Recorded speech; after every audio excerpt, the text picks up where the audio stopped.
pensiunan dari Sabang sampai Merauke, dan juga saling menyapa di antara kita, saling menanyakan kabar, saling mendoakan tentunya. Jadi insya Allah dengan silaturahim ini kita juga makin sehat, imun kita juga makin kuat, dan makin dekat satu sama lain, sehat lahir batin insya Allah. Jadi edukasi kesehatan ini ya untuk belajar sekaligus juga untuk silaturahim. Sebagaimana tadi disampaikan oleh Dr. Naomi, topik kita pada pagi hari ini tentang pandemi COVID-19 belum berakhir. Apakah yang harus kita lakukan? Topik ini kita akan disampaikan dengan narasumber yang luar biasa, Dr. Mira Yulianti, spesialis penyakit dalam khusus pulmonologi ya, Dr. Mira ya, dari FKUI dan juga dari RSCM. Beliau mungkin nanti CV-nya dibacakan oleh Dr. Naomi, monggo.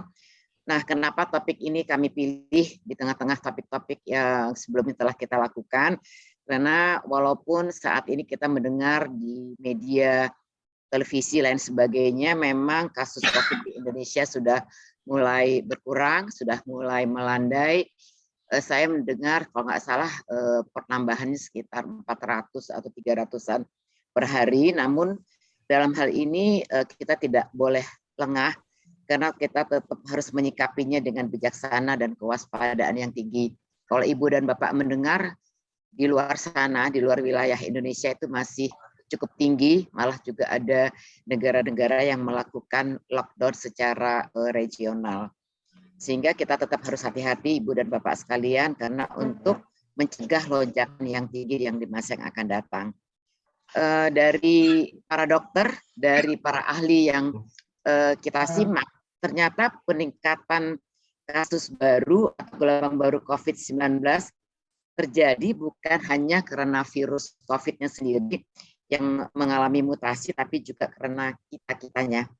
Karena perilaku kita, perilaku masyarakat, kita, saya, ibu dan bapak, atau bahkan warga di luar sana yang mungkin merasa, udah nggak ada apa-apa nih, aman, kita keluar masuk mall atau kita berkerumun tanpa menjaga prokes. Nah, ini juga perilaku kita yang akan harus kita perhatikan. Nanti kita simak dari Dr. Mira, juga karena karena aspek lingkungan atau pelayanan kesehatan dan juga cakupan vaksinasi yang belum sepenuhnya mencapai target yang dicanangkan pemerintah.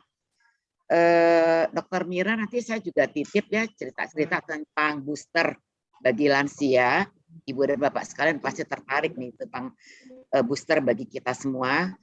Diperlukan nanti untuk meningkatkan level atau status dari antibodi kita sehingga lebih kuat bertahan menghadapi berbagai varian yang baru dan juga untuk mencegah gelombang 3 dari COVID-19 di Indonesia. Ibu dan Bapak tenang saja, saat ini memang pemerintah sedang mengkaji timing yang tepat, waktu yang tepat untuk booster untuk lansia ini, kapan waktunya. Walaupun kita mendengar Menteri Kesehatan mengatakan insya Allah di Januari atau Februari tahun depan, dan insya Allah kami YKKBI tidak akan tinggal diam, kami tetap siap-siap ya.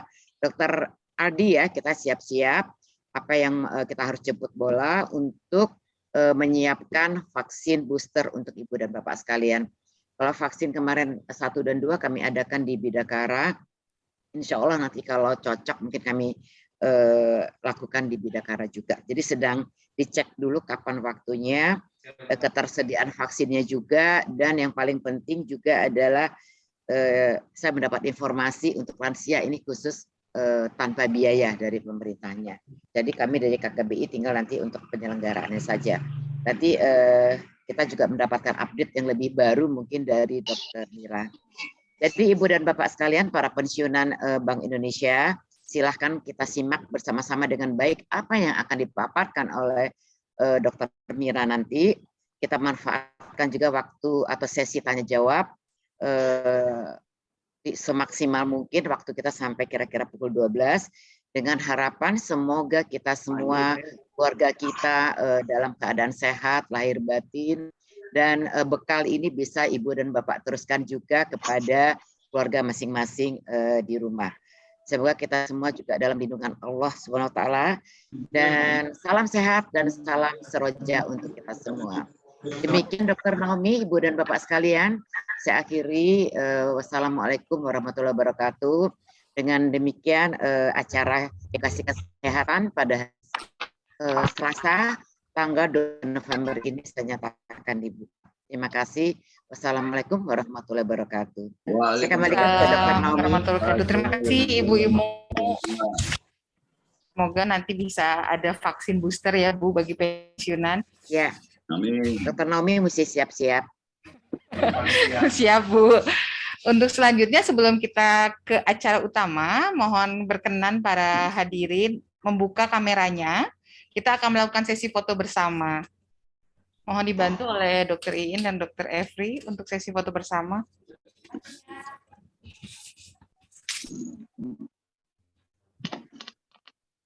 Kita mulai dari slide pertama. Di sini ada 8 slide ya. Untuk slide pertama ada Pak Amran Ahmad sampai Pak Asro Handoko. Dimulai. 1, 2, 3. Kalian di sini makannya lagi. Pak Hairul Ikhwan sudah bergaya ya Pak. Kita lanjutkan lagi ke slide berikutnya. Sini ada Ibu Diana Lestari, kemudian ada Pak Haryono, ada Mbak Tasya juga. 1, 2, 3. Terima kasih. Selanjutnya slide berikutnya ada Ibu Eni sampai dengan Bapak Isman. Ada Pak Jambus juga. 1, 2, 3.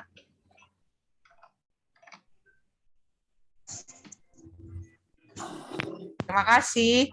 Selanjutnya kita ke slide 4. Slide 4 dari Bapak Jundun Faisal sampai dengan Ibu Yeni Haryani. 1, 2, 3. Terima kasih Bapak Ibu. Kita lanjut ya ke slide berikutnya.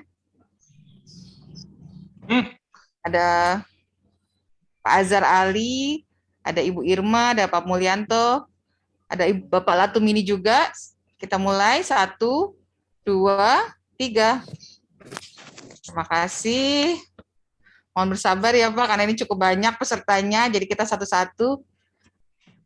Kemudian di sini ada Bapak Nur Harjono, Ibu Winarni, Bu Nevia. 1, 2, 3. Terima kasih. Kita lanjutkan ke slide ke-6. Slide ke-6 ada Bapak Sutrisno, ada Ibu Bapak Doli, ada Bapak Lukman, ada Bapak Maman, ada Bu Sulastri yang habis memperbaiki jilbabnya ya Bu. Kita mulai ya Bu. 1, 2, 3. Karena BA sini ya. Sudah. Baik, terima kasih. Slide ke-7 ada Ibu Sri Mulyatni, Ibu Farida. Selain itu semua menutup kameranya. Kita foto saja ya. 1, 2, 3. Mau berfoto. Nah, terakhir slide ke-8, tutup semua kameranya. Baik. Kita lanjutkan ke acara utama. Ini udah mulai. Ya itu enggak. Katanya aku mau dengerin. Lanjutkan ke acara utama. Sebelum kita mulai knowledge sharing edukasinya, yang pandemi COVID-19 belum berakhir, kita izinkan saya membacakan CV dari pemateri. Mau diituin, Bang. Materi kita, kurikulum vitae-nya, nama lengkap dan gelar Dr. Mira Yulianti, SPPD, Konsultan Paru. Tempat tanggal lahir Medan, 5 Juli 1983, alamat di Setiabudi. Saat ini bekerja di RSUPN Dr. Cipto Mangunkusumo. Pendidikan S1, FK USU, spesialis Departemen Ilmu Penyakit Dalam FKUI, kemudian spesialis kedua di Departemen Ilmu Penyakit Dalam Kekhususan Pulmonologi. Pengalaman bekerja 2013 sampai dengan sekarang, staf medik RSUPN Dr. Cipto Mangunkusumo, 2017 sampai dengan sekarang, Kepala Klinik Eksekutif 24 jam RSCM Kencana. Mohon maaf, CV tidak saya bacakan semua karena keterbatasan waktu. Stop share. Selanjutnya, kita akan sampai ke sesi utama kita, yaitu edukasi kesehatan dengan tema pandemi COVID-19 belum berakhir. Apa yang harus kita lakukan? Kepada pemateri Dr. Mira Yulianti, SPPD KP, kami persilahkan. Baik, terima kasih banyak. Assalamualaikum warahmatullahi wabarakatuh. Selamat pagi Bapak-Bapak, Ibu-Ibu semuanya. Terima kasih kepada panitia ya atas kesempatan yang diberikan. Mungkin kita kali ini sesi sharing mungkin ya Dok ya, dan untuk kita lebih banyak tanya jawab mungkin. Untuk materinya sendiri mungkin saya tidak terlalu banyak karena biasanya sih sesi tanya jawabnya yang lebih banyak harus menjawab pertanyaan. Ini Masya Allah pesertanya sepertinya dari seluruh Indonesia ya. Dari pensiunan BI dari seluruh Indonesia berkumpul pagi ini. Semoga apa yang saya sampaikan dapat bermanfaat untuk kita ke depannya. Saya mohon izin share screen, Bapak-Bapak, Ibu-Ibu.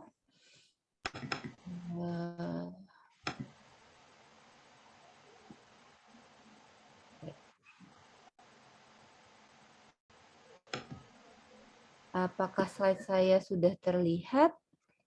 Sudah dong, sudah terlihat. Baik. Dokter.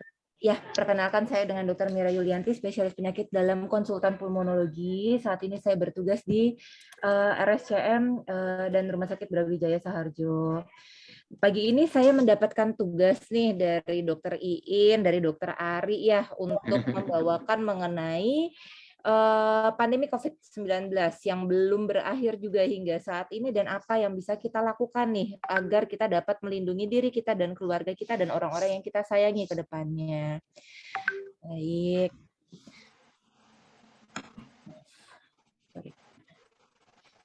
Saya biasanya memang memulai dengan slide ini di mana COVID-19. If it doesn't kill you, it kills someone you know.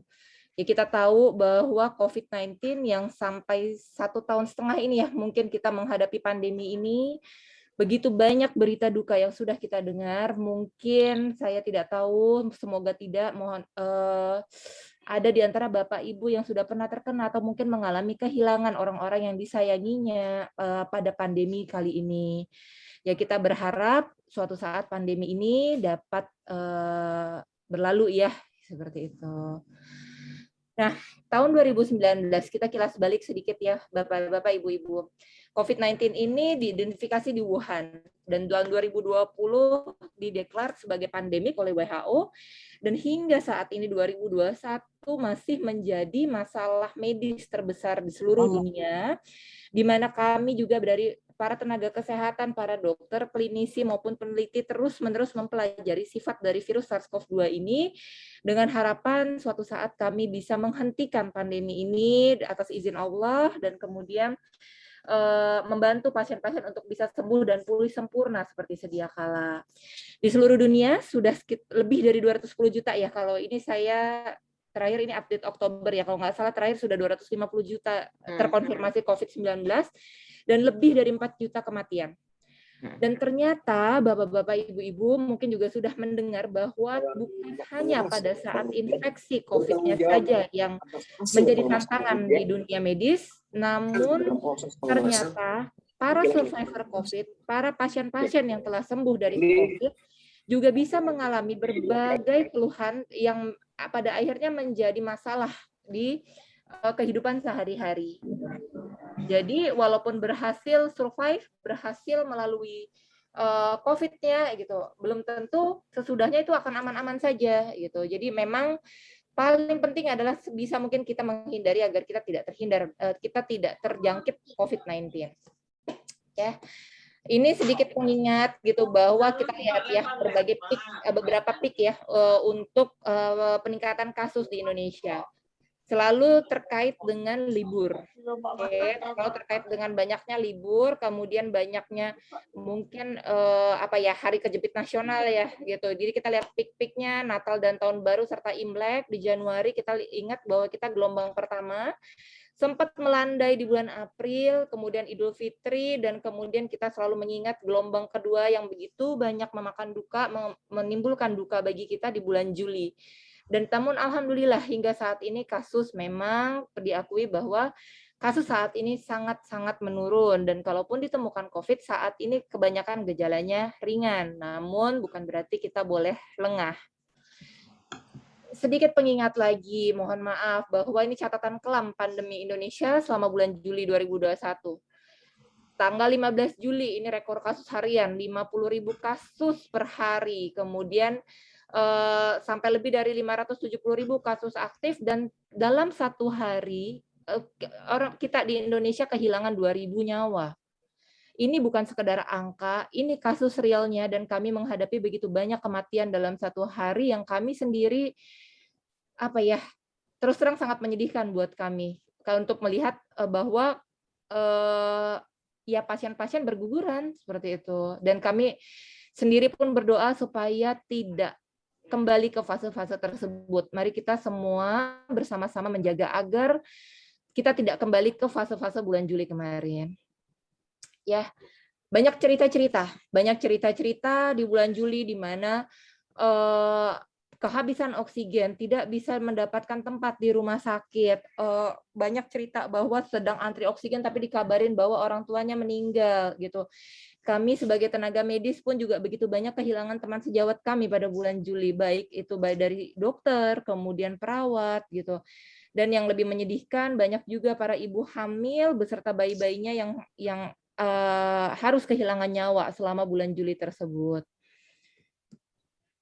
Nah, saat ini memang dari pandemi ada sedikit harapan bahwa kita dari pandemi mungkin saja akan menuju endemik suatu saat nanti. Jadi seperti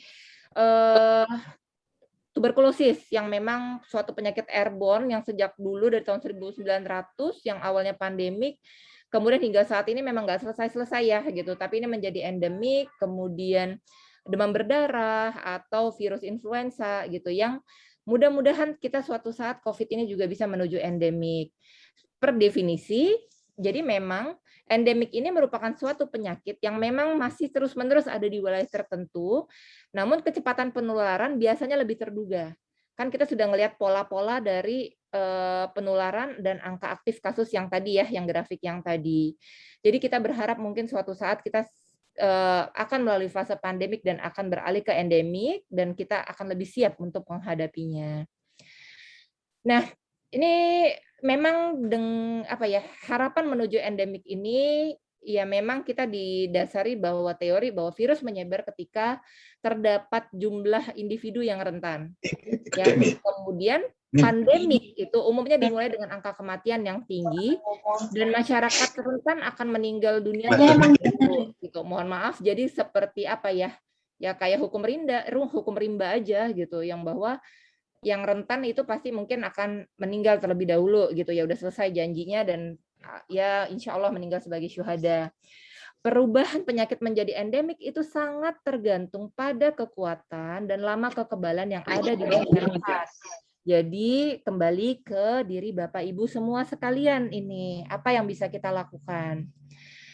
Nah, tadi sempat saya singgung ya bahwa untuk COVID ini bukan hanya fase akutnya saja yang menjadi masalah buat kami, tapi ternyata pasca COVID-nya lebih dari 12 minggu, bahkan dari onset pertama penyakit, itu tetap pasien-pasien tetap mengalami keluhan yang kemudian mengganggu activity daily living-nya sehari-hari. Seperti itu. Jadi ini sedikit timeline ya, saya mengulang sedikit bahwa di awal apa yang dimaksud dengan pasca. Nah, ini kita mengalami COVID, ini di sini adalah waktu pemaparan COVID, terpapar oleh virus COVID. Mungkin saja dalam 2 minggu hingga akhirnya kita baru mulai bergejala. Nah, fase-fase akut yang dimana mulai mengalami demam, menggigil, hilang penciuman itu ada di minggu pertama biasanya.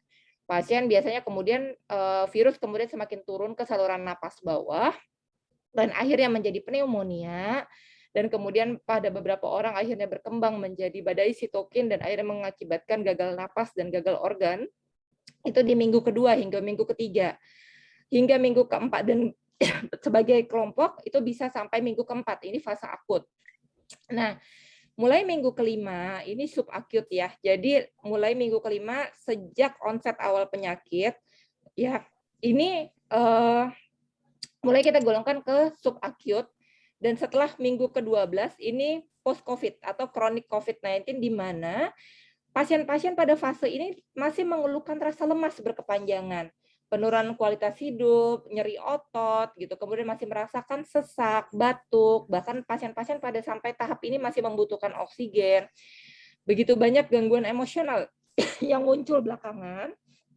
Kemudian banyak yang mengeluhkan brain fog, gitu, cepat lupa, kemudian nyeri dada, atau keluhan yang lebih ringan. Rambut rontok gitu, itu banyak yang mengalami hal-hal tersebut seperti itu. Dan ini kami juga memang masih terus mempelajari mengenai F2 ya. sindrom ini. Aku ya lihat kan. Nah, jadi 10-20% pasien kesannya kecil, tapi tadi 220 juta, 10%-nya berarti kan 22 juta orang yang sembuh dari COVID itu mengalami berbagai keluhan, ya. Nah, kemungkinan menderita efek jangka panjang dari COVID-19 ini tidak berkaitan dengan beratnya infeksi akut. Bahkan ada pasien-pasien yang kami temui pada saat COVID-nya ringan, keluhan pasca COVID-nya justru menjadi masalah besar. Jadi, satu-satunya cara agar tidak mengalami long COVID adalah dengan tidak terinfeksi COVID-19. Lalu apa yang harus kita lakukan selanjutnya? Ya, satu, pasti kita harus tawakal, berserah kepada Allah. Ya, kita semua pasti sudah diatur sebaik-baiknya oleh Allah Subhanahu Wa Taala. Kemudian ikhtiar, jangan jumawa. Apalagi mungkin ada beberapa dari kita yang beruntung mungkin ya, yang memang belum pernah terinfeksi atau pada saat COVID ternyata COVID-nya ringan. Terus terang kami dari tenaga medis ya, sampai ada timbul meme-meme seperti ini gitu. Mohon maaf sekali gitu. Semoga tidak ada termasuk di Bapak Ibu yang dari para pensiunan BI ini ya gitu. Bahwa kami mengalami kesulitan, vaksin setengah dipaksa, disuruh pakai masker nggak mau, dibilangnya pengap, mau di tracing begitu ada yang mungkin keluarganya yang positif nggak ngaku kalau pernah kontak, di swab ketakutan. Kalau misalnya hasil positif merasa di-COVID-kan gitu. Tapi begitu timbul gejala gitu, ributnya setengah mati gitu. Dan begitu sembuh malah bilang akhirnya COVID nggak bahaya dan hanya konspirasi dan hanya bisnis dan lain-lain gitu. Tanpa mereka melihat bahwa ada orang-orang yang mungkin tidak seberuntung mereka dan tidak berhasil melalui fase COVID-nya dengan baik. Itu. Lalu apa ikhtiar yang dapat kita lakukan? Vaksinasi, tetap melakukan 5M dan 3T, dan mungkin ini untuk penggunaan air purifier dengan HEPA filter di ruangan tertutup. Jadi vaksinasi ya, tujuan vaksinasi ini adalah melindungi seseorang terhadap penyakit tertentu, dan kemudian kami berharap dengan adanya vaksinasi ini dapat menurunkan prevalensi penyakit, dan pada akhirnya tujuan utamanya adalah eradikasi penyakit. Mungkin kayak apa ya, dulu untuk eradikasi penyakit dulu wabah campak, wabah cacar yang dulu juga memakan banyak korban ya. Pada akhirnya kan saat ini masih ada tapi lebih ringan ya daripada awalnya seperti itu. Nah, ini ada berbagai macam sediaan vaksin gitu ya. Ada Sinovac, Sinopharm, AstraZeneca, gitu, semuanya dengan kelebihan dan kekurangannya. Tapi pada prinsipnya sama saja. Kita nggak usah pilih-pilih. Yang penting kita divaksin. Memang kesannya bahwa efek antibodi, efek protektif yang ditimbulkan oleh vaksinasi ini mungkin ini akan harus diulang nih, akan harus di booster. Tapi berapa lama sesudah vaksin baru kita membutuhkan booster, sampai saat ini masih dalam penelitian.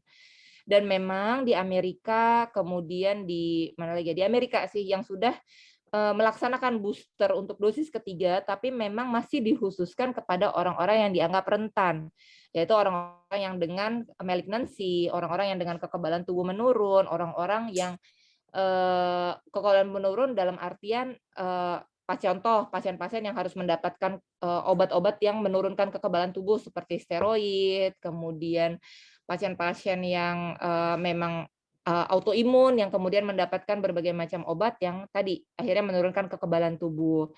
Di Amerika sendiri memang peraturannya masih seperti itu. Jadi mohon izin tadi Ibu Barokah ya maaf terkait dengan vaksin lansia memang ada mengarah ke sana, namun hingga saat ini peraturannya belum keluar yang resmi dari pemerintah gitu. Dan memang yang direkomendasikan oleh CDC maupun WHO memang yang akan di booster untuk yang ketiga masih diutamakan kepada kelompok yang dianggap rentan.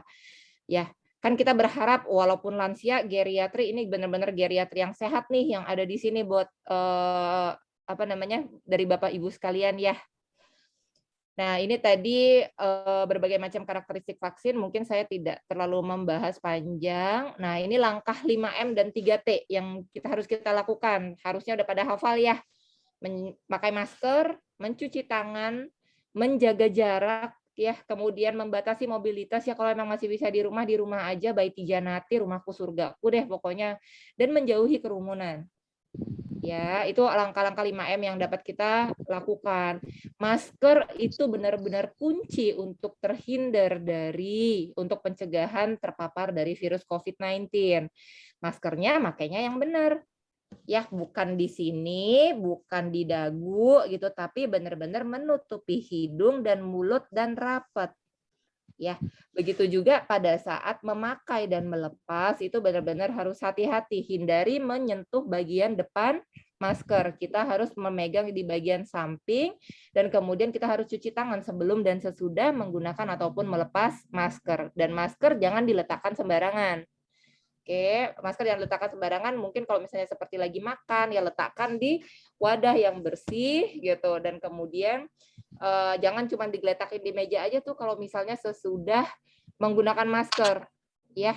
Sebaiknya kita lakukan desinfeksi masker, kita cuci baru kita buang dengan benar, dan kemudian saat ini kita memang disarankan ya untuk menghindari limbah masker medis yang saat ini banyak ya mengotori lingkungan kita gitu, banyak tempat-tempat yang mempul masker-masker medis yang nantinya akan bukan didaur ulang menjadi masker lagi tapi menjadi bahan-bahan yang lain. Itu sebenarnya udah banyak tempat-tempatnya yang bisa kita kirimkan masker bekas yang sudah kita bersihkan gitu, sudah kita desinfeksi. Lalu tetap lakukan testing gitu, harga PCR dan antigen alhamdulillah sekarang sudah jauh lebih murah. Tracing, khususnya kalau misalnya memang ada riwayat kontak, itu memang harus tracing, dan kemudian treatment, tata laksana yang baik. Lalu ikhtiar ketiga yang bisa kita lakukan, nah ini tadi sebenarnya mirip. Nah tadi ikhtiar ketiga dengan menggunakan air purifier dengan HEPA filter, ya. Selama ini kan mungkin Bapak Ibu telah mendengar ya bahwa ini sebenarnya airborne atau droplet gitu. Memang bisa ada potensial menular secara airborne khususnya kalau di ruangan tertutup dengan ventilasi yang buruk. Jadi ini ya catatannya adalah di ruangan tertutup dengan ventilasi yang buruk. Nah, ada penelitiannya hingga akhirnya dasar penelitian inilah yang dijadikan dasar oleh CDC gitu ya. Nah, bahwa air purifier dengan HEPA filter terbukti dapat menurunkan risiko terpapar COVID-19 itu hingga 60%, apalagi jika dikombinasikan dengan penggunaan masker. Dikatakan dapat menurunkan risiko terpapar COVID hingga 90%. Namun ini tadi kembali lagi penekanannya adalah di ruangan tertutup, dan sekarang ini kan mulai banyak nih penggunaan kalung-kalung air purifier. Nah, itu justru belum ada terbukti ya secara ilmiah. Dan bukan sembarangan air purifier, jadi kita cari ini benar-benar harus searching air purifier yang memang ada tulisannya bahwa dia mempunyai sistem HEPA, High Efficiency Particulate Air.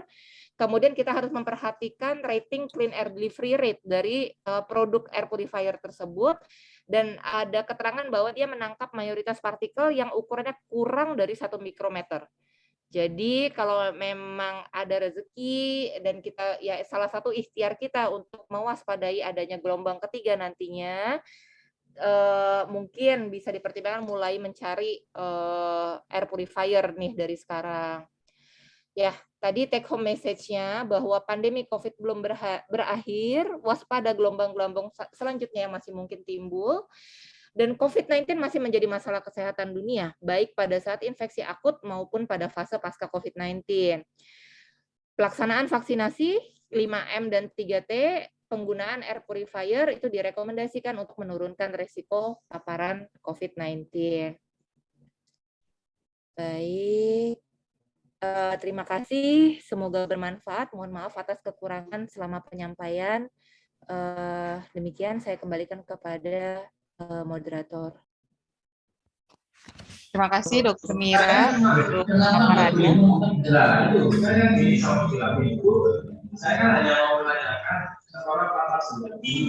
Maaf, nanti yang bocor akan ditutup dulu.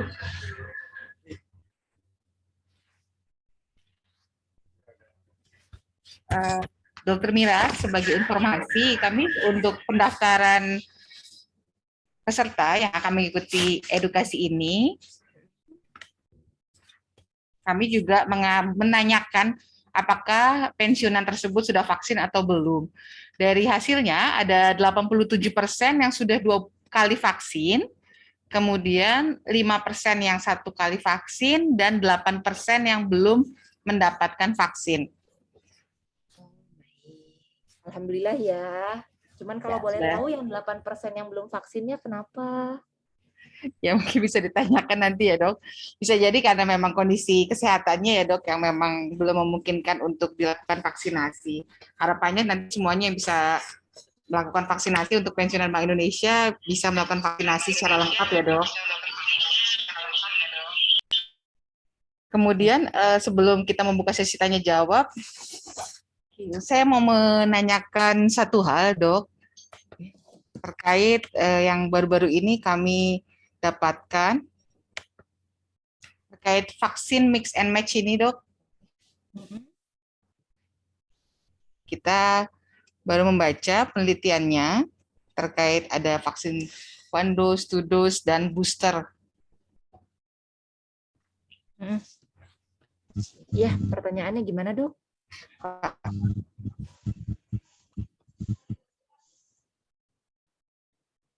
Apakah ini dapat diterapkan di Indonesia atau bagaimana ya dok? Oh iya, bisa saja dok gitu. Jadi memang dari penelitian yang ada untuk saat ini jadi lintas vaksin, jadi tidak harus dengan vaksinasi yang sama, tapi dari platform yang berbeda, itu justru dikatakan pembentukan antibodinya itu lebih tinggi didapatkan gitu, bahwa namun ya memang sayangnya memang hingga saat ini kita masih belum dapat nih cut off antibodi berapa sih yang sebenarnya dikatakan dapat melindungi COVID-19 gitu. Itu sebenarnya belum ada ya, tapi tadi dengan adanya penggunaan kombinasi dari platform yang berbeda sebagai booster, itu dikatakan level antibodi yang dihasilkan tuh lebih tinggi. Jadi silakan dok. Itu. Kalau kita lihat untuk yang di Indonesia saat ini kan memang hanya nakes yang sudah mendapatkan booster dok. Kombinasinya kan tidak tertulis di sini ya dok. Kalau nakes itu kan kebanyakan Sinovac dengan Moderna ya dok. Dan di sini nggak ada penelitiannya, berarti kan memang penelitiannya bukan di Indonesia ya dok. Sehingga kami bermaksud menanyakan apakah kombinasi ini bisa diterapkan juga di Indonesia atau tidak. Demikian dok. Kemudian ini untuk antisipasi ke depan nih dok, karena kan sebentar lagi akan ada Nataru ya dok, Natal dan Tahun Baru. Nah persiapannya untuk menghadapi melakukan antisipasi lah dok untuk gelombang ketiga itu apa saja dok selain yang tadi dokter jelaskan? Apakah tetaplah berjemur pagi hari untuk para pensiunan dok, atau tetap mengkonsumsi vitamin atau seperti apa dok? Baik, untuk Nataru ya, ya memang kita kan harus melakukan apa ya kehidupan sosial masing-masing gitu ya, bahwa ya mungkin akan tetap ada ketemu keluarga dan lain-lain gitu. Cuman kalau boleh saya menyarankan tetap tadi kunci utamanya satu masker. Jadi walaupun memang dirasa bahwa ini oh ya ini keluarga aja gitu, justru kan memang banyak sekali cerita bahwa kelolosan tuh dari orang-orang terdekat gitu, justru dari orang yang terdekat dengan kita gitu untuk kelolosan tertular COVID-nya. Jadi pada saat ketemuan, kalaupun misalnya memang bisa dengan masker ya tolong tetap dengan masker atau menjaga jarak. Kemudian tadi ya penggunaan kalau misalnya ketemuannya di ruangan tertutup, ngumpul dalam rumah, dapat dipertimbangkan penggunaan air purifier gitu. Lalu untuk menjaga kekebalan tubuh pada prinsipnya adalah pola hidup sehat saja dok gitu. Menjaga pola hidup sehat, makan dengan dengan menu seimbang gitu. Kemudian olahraga rutin, silakan berjemur di pagi hari juga dapat membantu pembentukan vitamin D. Itu juga dikatakan vitamin D ini berkaitan ya dengan pembentukan sistem imun. Baru kemudian yang lain-lainnya lagi sebenarnya tadi aja sih dok yang langkah-langkahnya 5M dan 3T. 5M tadi sih yang harus tetap kita lakukan. Di sini ada pertanyaan nih dok dari para pensiunan. Ini ada pertanyaan mengenai makanan frozen. Ada informasi katanya bisa tercemar oleh virus COVID. Apakah benar atau hoax? Kemudian juga manfaat obat herbal, minum jeruk nipis dan bawang putih untuk kesehatan. Nah, apa nih dok? Karena relate sama makanan yang tadi dokter jelaskan ya. Mungkin bisa dibantu jawab dok. Terima kasih. Bisa Pak. Jadi untuk makanan frozen ya kalau kebetulan yang jualan Hacim Bersin gitu kan ya dia lagi COVID tapi dia nggak tahu terus COVID-nya nempel, virusnya nempel di situ iya bisa. Tapi kan untuk ada masa hidup virus COVID. Ada masa hidup virus COVID kalau dia tidak menempel pada inang, tidak menempel pada manusia maka dia akan mati di virus frozen itu. Jadi dalam artian mungkin sudah tidak menular, tidak akan menimbulkan penyakit bagi manusia. Apalagi kemudian kan makanan frozen itu dimasak. Nah, itu virus COVID akan mati dalam suhu tinggi. Jadi tidak apa-apa gitu. Selama kita tetap mengolah kan untuk makanan frozen itu akan tetap kita panasin, akan tetap kita masak dengan suhu tinggi gitu. Itu insya Allah tetap aman. Bahwa dia kemungkinan tercemar ya mungkin saja. Kemudian untuk ini dok, pemeriksaan antibodi pasca vaksinasi, sebetulnya seberapa pentingnya dok pemeriksaan tersebut dok? Nggak perlu gitu. Kenapa? Karena ujung-ujungnya jadi aduh antibodi saya masih segini, antibodi saya kok udah tinggi gitu kan. Nah di saat antibodinya tinggi jadinya lengah gitu sama prokes kan antibodi saya udah sekian puluh ribu gitu. Terus jadinya pede dong nggak pakai masker kemana-mana ketemu orang sana sini gitu ya. Sebaliknya kalau misalnya ternyata antibodinya rendah yang ada jadi kepikiran gitu, yang ada jadinya stres ya sudah nggak usah.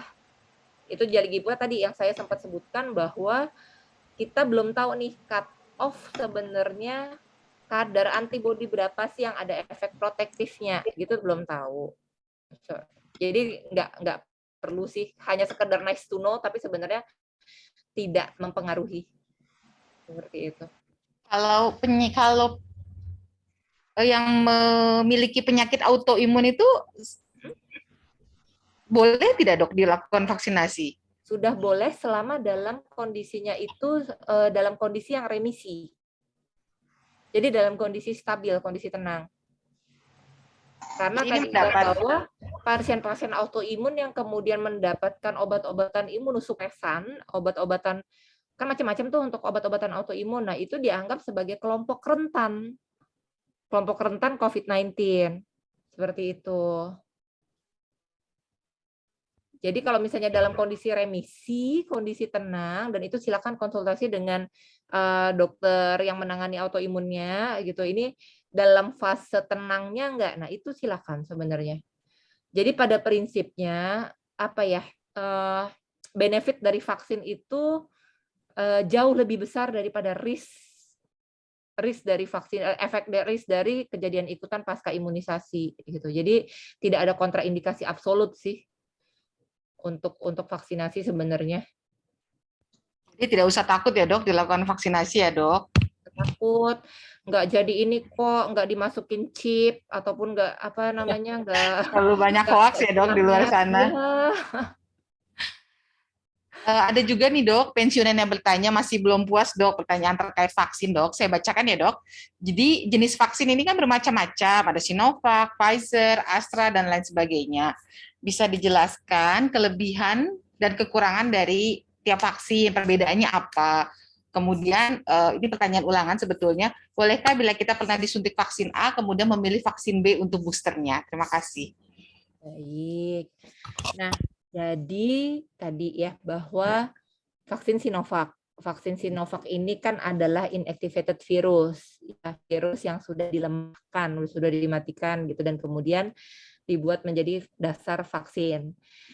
Jenis teknologi ini, teknologi pembuatan vaksin ini adalah teknologi pembuatan vaksin tertua, terlama yang kita tahu gitu dan banyak vaksin-vaksin yang sudah dibuat dengan teknologi yang ini. Jadi insya Allah untuk keamanannya, insya Allah aman. Kekurangannya adalah memang dari sisi efikasi untuk yang vaksin-vaksin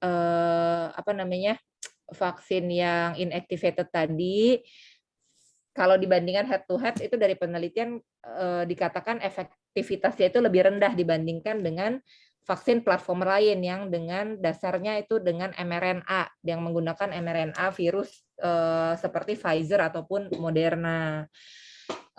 Untuk kejadian ikutan pasca imunisasi atau mungkin dari pihak awam dia menyebutkan efek samping vaksin gitu ya, keluhan-keluhan pasca vaksinasinya itu untuk yang inactivated virus seperti Sinovac ini termasuk yang paling sedikit.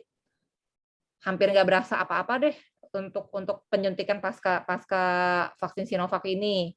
Nah, kemudian kalau untuk Pfizer, Moderna, nah itu mereka menggunakan teknologi mRNA. Dari sisi teknologi ini masih relatif baru gitu. Jadi yang untuk kok saya jadi lupa ya penyakitnya ya. Hanya ada satu jenis penyakit yang kemudian vaksinasinya itu dibuat dengan teknologi mRNA virus ini gitu.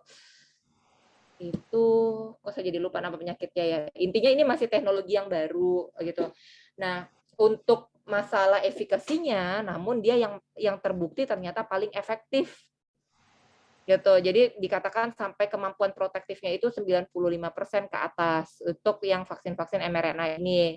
Dan ya so far sejauh ini Pfizer, Moderna diklaimnya sih aman ya gitu. Namun dari laporan yang kami terima, justru KIPI pasca mRNA virus ini jauh lebih tinggi nih dibandingkan Sinovac gitu. Mungkin Dokter Naomi sendiri juga udah ngerasain kan habis booster. Iya dok, betul. Moderna luar biasa dok. Itu hampir semua demam. Ya disebutnya kan Moderna itu solidaritas COVID ya dok. Jadi langsung meriang sudah di Moderna. Paham dok. Nah dok, kalau untuk pasien-pasien yang pasca operasi kanker dok, untuk imunologinya bagaimana ya dok? Karena kan tidak semuanya boleh divaksin dok. Boleh, justru dianjurin. Boleh kok. Seperti itu. Nah itu untuk Ibu Surtiati sudah terjawab ya Bu pertanyaannya. Oh iya, ini manfaat obat herbal minum jeruk nipis dan bawang putih ini belum terjawab. Nah, ini yang juga banyak keluhan yang timbul pasca vaksinasi itu orang sakit MAH, kemudian batuk berkesudahan gitu, batuk terus atau sesek gitu ya, keluhannya datang sesek yang ternyata ujung-ujungnya itu GERD, reflux asam lambung gitu. Kenapa gitu? Karena terlalu banyak untuk minum multivitamin, terlalu banyak minum jahe ya dok, segala macam herbal, jeruk nipis, perasan jeruk lemon, empon-empon gitu ya. Ujung-ujungnya apa? Ujung-ujungnya produksi asam lambungnya meningkat, akhirnya merangsang reflux dan akhirnya merangsang batuk. Kemudian ada rasa terbakar di dada, rasa sesak di dada. Akhirnya panik sendiri, kok saya batuk, saya COVID nggak ya? Padahal gara-gara perempuan dong. Jadi batuk itu tidak selalu dari saluran napas ya. batuk itu juga bisa diakibatkan sakit mah, jadi hati-hati gitu. Nah, kalau misalnya memang apa ya, jadi kita ikut porsi makan dari Kemenkes aja tuh yang 40%-nya itu karbo, kemudian protein, serat, itu kan sudah ada ya porsi piringku gitu, itu dari Kemenkes sudah banyak untuk edukasinya. Nah, kemudian untuk vitamin kan sekarang juga banyak banget tuh yang high dose vitamin C, high dose vitamin D gitu kan. Kebutuhan kita yang masih direkomendasikan oleh dari internasional itu untuk vitamin D itu maksimal memang 800 sampai 1000 IU. Ya. Jadi yang minum 5.000, 10.000 gitu juga sebenarnya tidak dibutuhkan. Begitu juga vitamin C gitu kan. Vitamin C juga kenapa ujung-ujungnya kalau misalnya juga kelebihan vitamin C itu kan juga bisa menjadi kristal di ginjal gitu. Jadi nggak baik juga. Seperti itu. Jadi apapun itu sebaiknya adalah semuanya seimbang saja, tidak berlebihan tapi juga tidak kurang. Menyambung pertanyaan yang tadi dok terkait herbal, ada yang bertanya terkait penggunaan minyak kayu putih. Minyak kayu putih, diapain nih minyak kayu putihnya? Jangan diminum ya. Menghirup uap air panasnya, apakah membantu menghindari paparan dari COVID-19? Oke, ini minyak kayu putih itu kurang lebih kayak kalung eukaliptus yang mau dibuat oleh bin ya dok ya. Gitu jadinya. Jadi tidak ada secara in vitro bahwa dikatakan eukaliptus itu bisa membunuh virus gitu, dapat melemahkan virus SARS-CoV-2. Tapi itu in vitro dalam artian mungkin gampangnya hanya secara laboratorium. Cuman kita nggak tahu nih, ya kurang lebih sama lah kayak berbagai macam obat herbal yang diklaim bisa menyembuhkan penyakit ya. Kita nggak tahu minyak kayu putihnya 1 sendok makan, 1 botol, 500 mili gitu yang bisa melemahkan. Sebenarnya berapa banyak yang dibutuhkan untuk bisa melemahkan si virus SARS-CoV-2. Itu jadi belum ada bukti ilmiahnya sama sekali terkait penggunaannya di manusia. Kalau secara laboratorium, ya ada penelitiannya, tapi penggunaannya di manusia belum ada. Penggunaan minyak kayu putih disertai dengan uap air panas itu sebenarnya tujuannya lebih ke arah untuk mukolitik. Itu salah satu cara-cara tradisional, cara-cara yang juga kita rekomendasikan kalau misalnya ada keluhan batuk, kan memang keluhannya sering ada batuk kering, batuk berdahak gitu ya, yang tidak selalu butuh obat batuk. Silahkan kalau misalnya kok rasanya hidung mampet, kemudian dahak sulit dikeluarkan, mencoba dengan cara tadi silakan. Seperti itu. Kalau seseorang sudah pernah kena COVID, dok, itu kan bisa kena COVID lagi. Nah, ini kekhawatirannya dari pensiunan yang pernah kena COVID, mungkin nggak ya, karena saya sudah pernah kena COVID, kan antibodinya berarti bagus ya, dok? Apakah saya akan terhindar dari COVID lagi atau bakal kena lagi? Karena kan memang variasi COVID sekarang sudah sampai Delta Plus ya, dok, sudah banyak variasinya. Nah, bagaimana nih, dok? Bisa sih. Sayang sekali, mohon maaf, ya memang bisa gitu karena virus COVID ini kan bermutasi. Jadi kurang lebih ya seperti influenza. Jadi sangat mungkin untuk terkena lagi, ya kemungkinannya juga untuk akan butuh seperti vaksin influenza yang butuh setiap tahun pengulangan vaksin influenza, ya masih bisa. Apakah akan lebih berat daripada serangan misalnya yang pertama gitu kan? Ya. Kami beberapa kali ketemu pasien yang mungkin yang COVID pertamanya itu gejala ringan saja, namun yang pada saat COVID kedua itu jadinya gejalanya jadi sedang berat, itu ya ada. Tapi ada juga memang yang COVID keduanya itu justru nggak bergejala sama sekali, ya ada juga. Seperti itu. Jadi tetap harus disiplin ya dok dengan prokes ya dok, meskipun sudah pernah kena COVID, karena tidak ada jaminan tidak akan kena lagi ya dok. Kemudian ini ada yang menanyakan terkait vaksin Nusantara dok. Ini pertanyaan yang Terkait karena izin BPOM-nya juga ya dok, yang seperti kita tahu. Mungkin bisa dijelaskan dok. Iya. Baik, vaksin Nusantara belum tersedia di RSCM. Kami di RSCM masih adanya itu Sinovac, Astra, dan Moderna. Jadi belum ada, dan kemudian belum bisa digunakan terkait izin. Dan setahu saya penelitiannya juga masih sampai fase 3 ya. Seperti itu. Jadi belum bisa. Itu satu. Kemudian tadi yang di atas ya, mana ya? Gangguan irama jantung silakan Pak, untuk aritmia boleh gitu, tapi mungkin kita harus lebih memilih untuk jenis vaksinasi. Memang Moderna itu dikatakan ada efek samping miokarditis, jadi mungkin bisa memilih platform vaksin yang lain ya, seperti Sinovac atau mungkin Pfizer.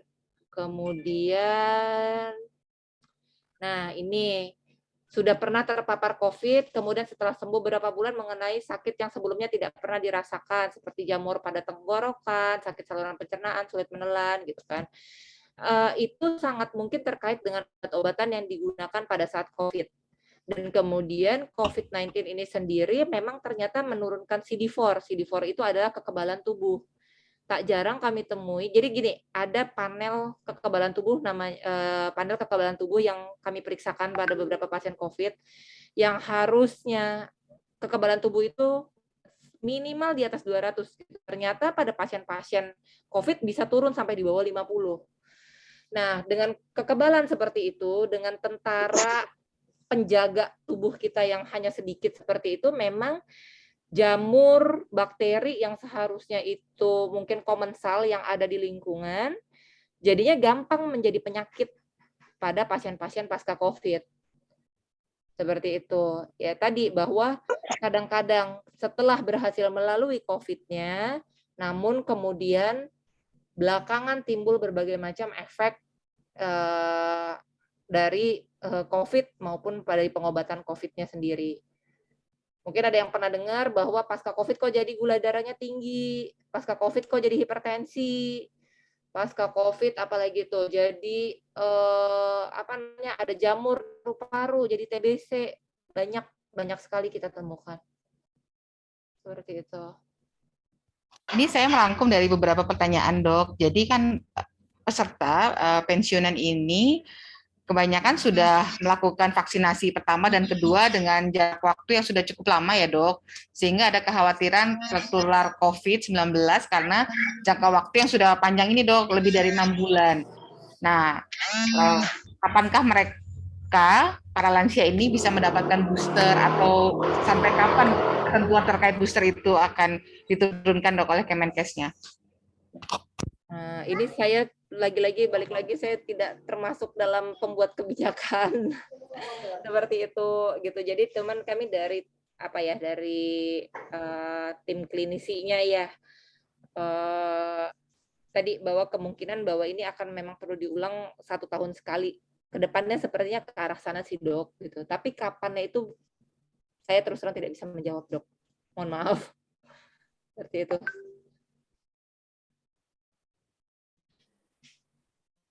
Kami juga akan membuka sesi tanya jawab langsung dengan Dr. Mira untuk para pensiunan. Silakan bagi 3 penanya untuk melakukan raise hand dan membuka kameranya untuk bertanya langsung kepada Dr. Mira.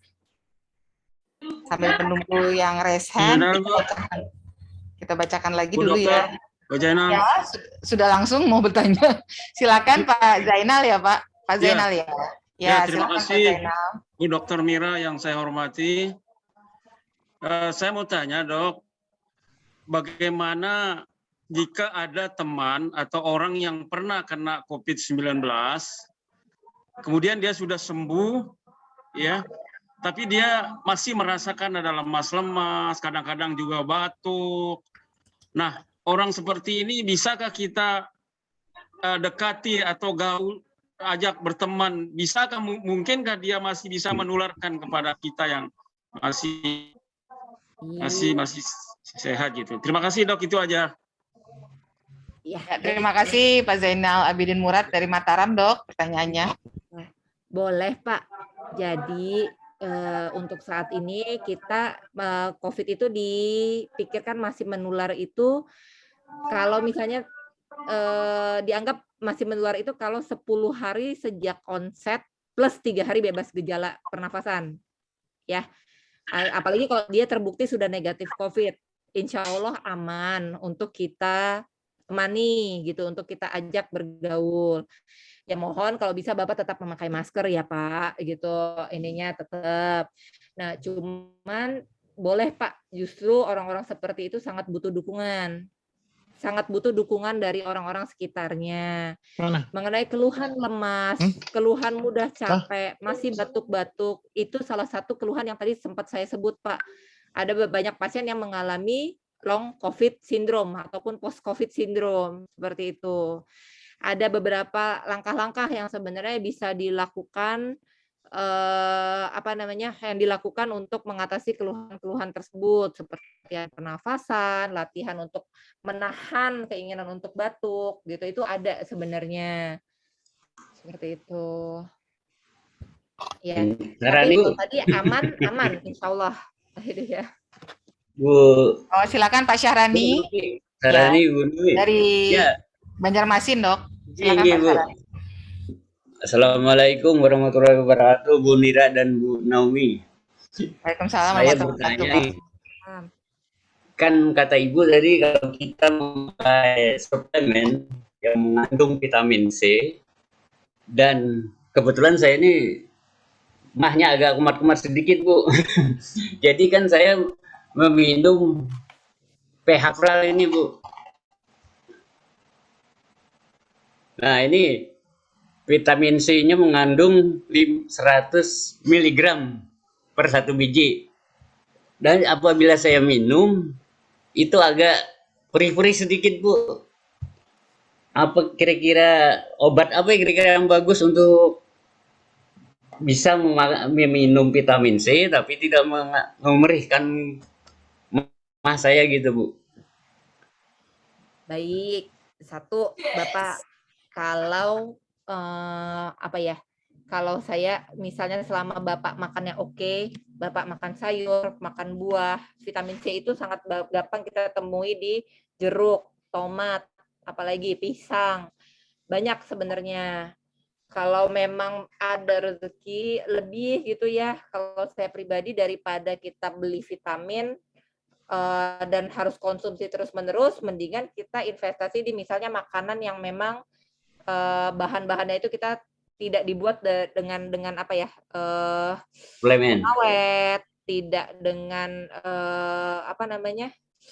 yang organik seperti itu gitu, dan kemudian kita jadi mendapatkan vitamin yang dibutuhkan dari sumber bahan makanan yang alami. Tapi kalau misalnya memang Bapak ada sakit mah dan kemudian Bapak mau minum vitamin C gitu ya, terus terang nih, kalau orang Indonesia selama ini memang kalau mau obatnya udah 10 macam, tetap aja bakalan nanyain vitamin nih sama dokternya. Gitu. Nah, maksudnya nggak ngomong. Nah, kalau misalnya Bapak mau minum, mungkin ya Bapak harus mengatasi sakit mahnya dulu.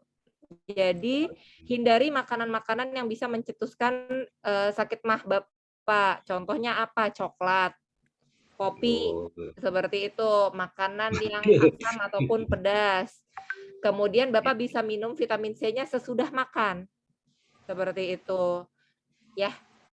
Mudah-mudahan terima kasih, terjawab, Bu. Pak. Assalamualaikum. Waalaikumsalam. Selamat pagi, Bu Dokter.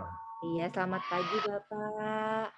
Saya mau tanya, Pak. Nama saya misalnya dari Tasikmalaya, Bu. Ya. Begini, Bu. Saya pernah menangani anggota pensiunan yang meninggal karena COVID. Namun ketika saya menyebut ke rumah sakit, tidak boleh dikhawatirkan terjadi penularan. Apakah kalau seorang meninggal karena COVID itu bisa menularkan enggak, Bu? Bahkan kalau menurut Profesor Doktor dari Universitas Erlangga Penetrama, kalau orangnya mati karena COVID, virusnya pun akan mati. Apakah benar enggak pendapat itu, Bu? Biar ada keseragaman nanti di lapangan, Bu. Sampai menurunkan jenazah aja nggak boleh nggak ikut. Itu, Bu. Demikian. Terima kasih, Bu ya. Baik. Kalau untuk jadi dikhawatirkan untuk pasien-pasien tersebut, memang virus COVID-nya ikut mati kalau misalnya tidak ketemu inang ya Pak. Jadi dikhawatirkan masih ada virus COVID yang menempel di permukaan tubuh karena dari sekret cairan tubuhnya, Pak. Dari cairan tubuhnya. Dan kalau misalnya tersentuh oleh Bapak sekret tubuh, bagian-bagian tubuh yang masih ada virus COVID-nya, kemudian Bapak tidak mencuci tangan dan secara tidak sengaja Bapak menyentuh area wajah, menyentuh area mulut atau area hidung gitu. Nah, itu dikhawatirkan memang Bapak bisa tertular. Seperti itu, sehingga karena itu untuk pasien-pasien COVID memang penanganannya itu agak lebih khusus gitu, dan kemudian di jenazahnya itu dibungkus plastik tuh biasanya. Seperti itu. Nah, yang paling penting ya juga kalau misalnya seperti itu, kalau memang Bapak kita mau mengikuti, ya memang harus dengan benar-benar dengan protokol kesehatan, Pak. Vaksin, Pak. Ya, gitu. Dan tidak boleh lupa untuk benar-benar mencuci tangan, membersihkan. Bapak kan khawatirnya gini loh, Pak. Bapak membantu menurunkan jenazah. Kemudian ternyata tangannya Bapak terpapar mungkin dari sekret sisa-sisa cairan yang dikeluarkan oleh jenazah. Kemudian sebelum Bapak sempat membersihkan tangan, mencuci tangan dengan sabun ataupun dengan desinfektan, Bapak ngelap keringat. Yang ada kemudian inangnya itu jadinya Bapak. Seperti itu. Ya Pak ya. Jadi memang masih. Terima kasih Bu. Ya Pak. Selamat siang Bu, Dr. Mira Ya, dari Manado. Ini dari Manado, Pak Alan Ponto. Terima kasih Pak Ating sebelumnya. Iya. Dok, mau nanya kaitan masih dengan yang terkait dengan booster tadi. Nah, itu kan kalau tidak salah dokter menyatakan bahwa dapat melakukan booster setelah setahun sesudah vaksin yang kedua. Nah, pertanyaannya itu kalau masih menunggu dari Kemenkes, mungkin terkait dengan prioritas dan juga anggaran. Bagaimana kalau misalnya berkeinginan untuk booster tapi dengan biaya sendiri, mandiri, dengan memenuhi persyaratan sebagaimana yang ditentukan. Apakah boleh, Dok? Terima kasih, Dr. Mira. Setahu saya, Bapak sampai saat ini belum ada tersedia vaksin yang berbayar ya, Pak ya? Gitu, Betul, Dok, belum ada, Dok. Dari pemerintah itu juga masih belum boleh nih untuk vaksin yang berbayar. Jadi memang program seperti itu, dan memang apa ya Pak, dalam mengakhiri dari pandemi menjadi endemi, dibandingkan dengan pelaksanaan booster, memang lebih diutamakan agar coverage-nya dari seluruh orang setidaknya sudah 2 kali vaksin. Jadi gini, daripada ada 30% orang yang di booster saja, maka jumlah vaksin yang tersedia lebih diutamakan untuk mengejar hingga setidak-tidaknya 80% orang sudah divaksin 1 dan 2, Pak. Itu lebih efektif secara teoritis untuk mengakhiri pandemi. Jadi sangat apa ya? Ya kadang-kadang kan kita mau nggak mau jadi terlalu mikirin diri sendiri ya, saya pengen booster gitu. Sedangkan ada orang yang belum pernah mendapatkan vaksin 1 dan 2 sama sekali gitu. Nah itu efeknya hanya mungkin buat kita saja, tapi secara untuk mengakhiri pandemi sebenarnya lebih diutamakan supaya lebih banyak orang yang mendapatkan vaksin setidak-tidaknya 1 kali. Seperti itu Pak. Jadi mungkin kalau misalnya coverage dari vaksinasi kita sudah mungkin 70 atau 80%, saya rasa pasti pemerintah juga akan mempertimbangkan booster, Pak. Seperti itu. Baik, terima kasih, Dok. Ya. Terima kasih Pak Alan Ponto pertanyaannya. Kepada Bapak Ibu, masih ada waktu sampai jam 12 untuk melakukan tanya jawab dengan Dr. Mira. Kemudian ada berita gembira bahwa Ibu Mubarakah sudah menyetujui usulan Pak Pinto Satyono ya, yang terkait kegiatan ini diberikan door prize dari YKKBI. Jadi oleh Ibu Mubarakah nanti akan ada door prize untuk 5 penanya terbaik dengan syarat harus sampai selesai mengikuti acara ini. Jadi silahkan bagi yang ingin mendapatkan door prize, mari bertanya. Mari Bapak Ibu. Terima kasih.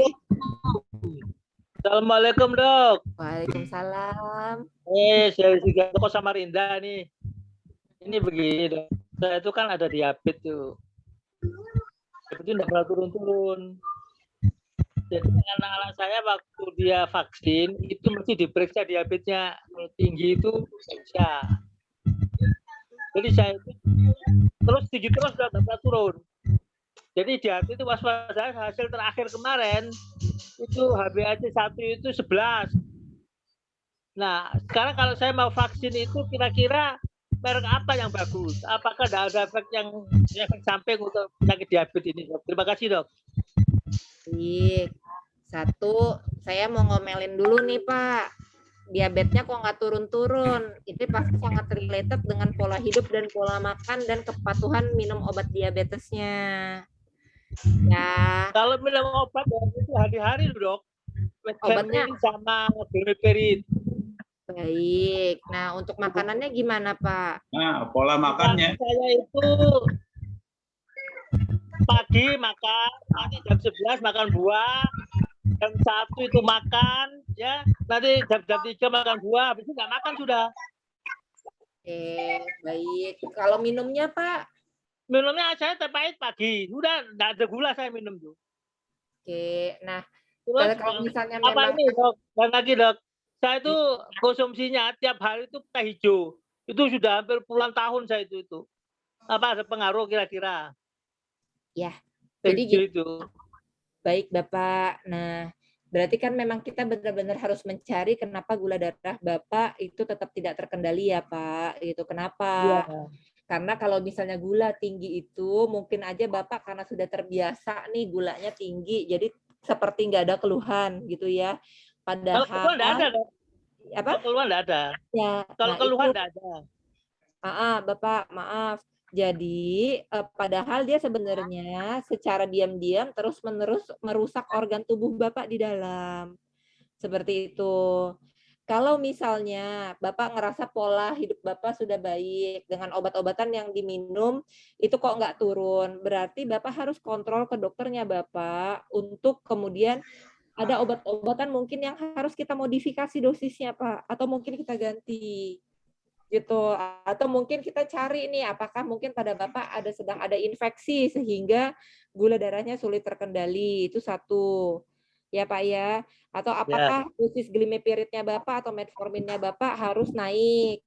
Sebenarnya HbA1c di atas 9 juga salah satu indikasi untuk menggunakan insulin ya Pak ya, apalagi kalau sudah menggunakan glimepiride dan metformin seperti itu. Nah, tadi kembali lagi kalau untuk merek vaksin yang bagus silakan Sinovac, Pfizer itu boleh-boleh saja sih Pak, nggak masalah. Seperti itu.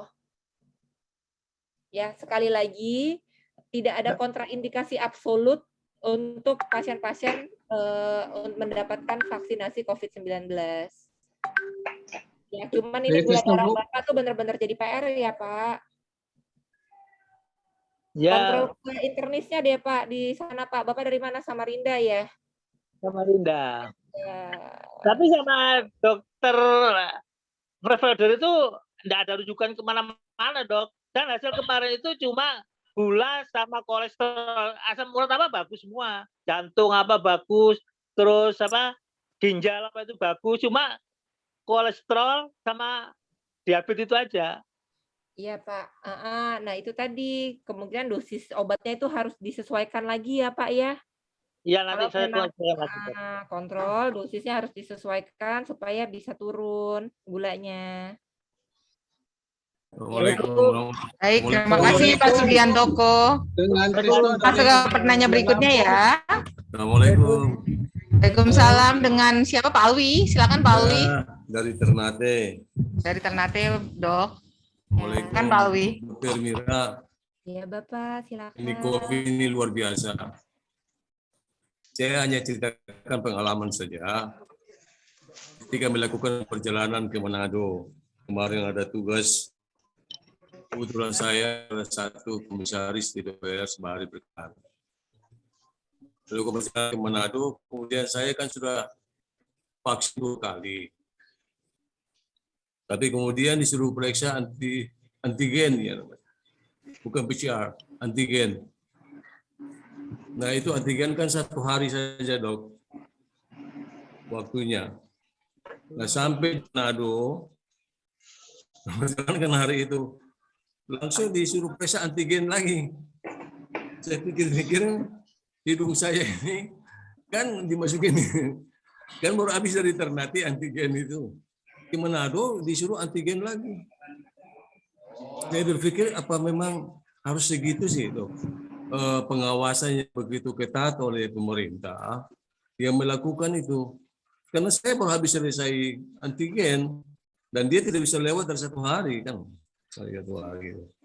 Kan baru habis selesai berangkat ke Manado. Sampai di Manado itu sudah antri itu, ada 20 orang, 10 meja.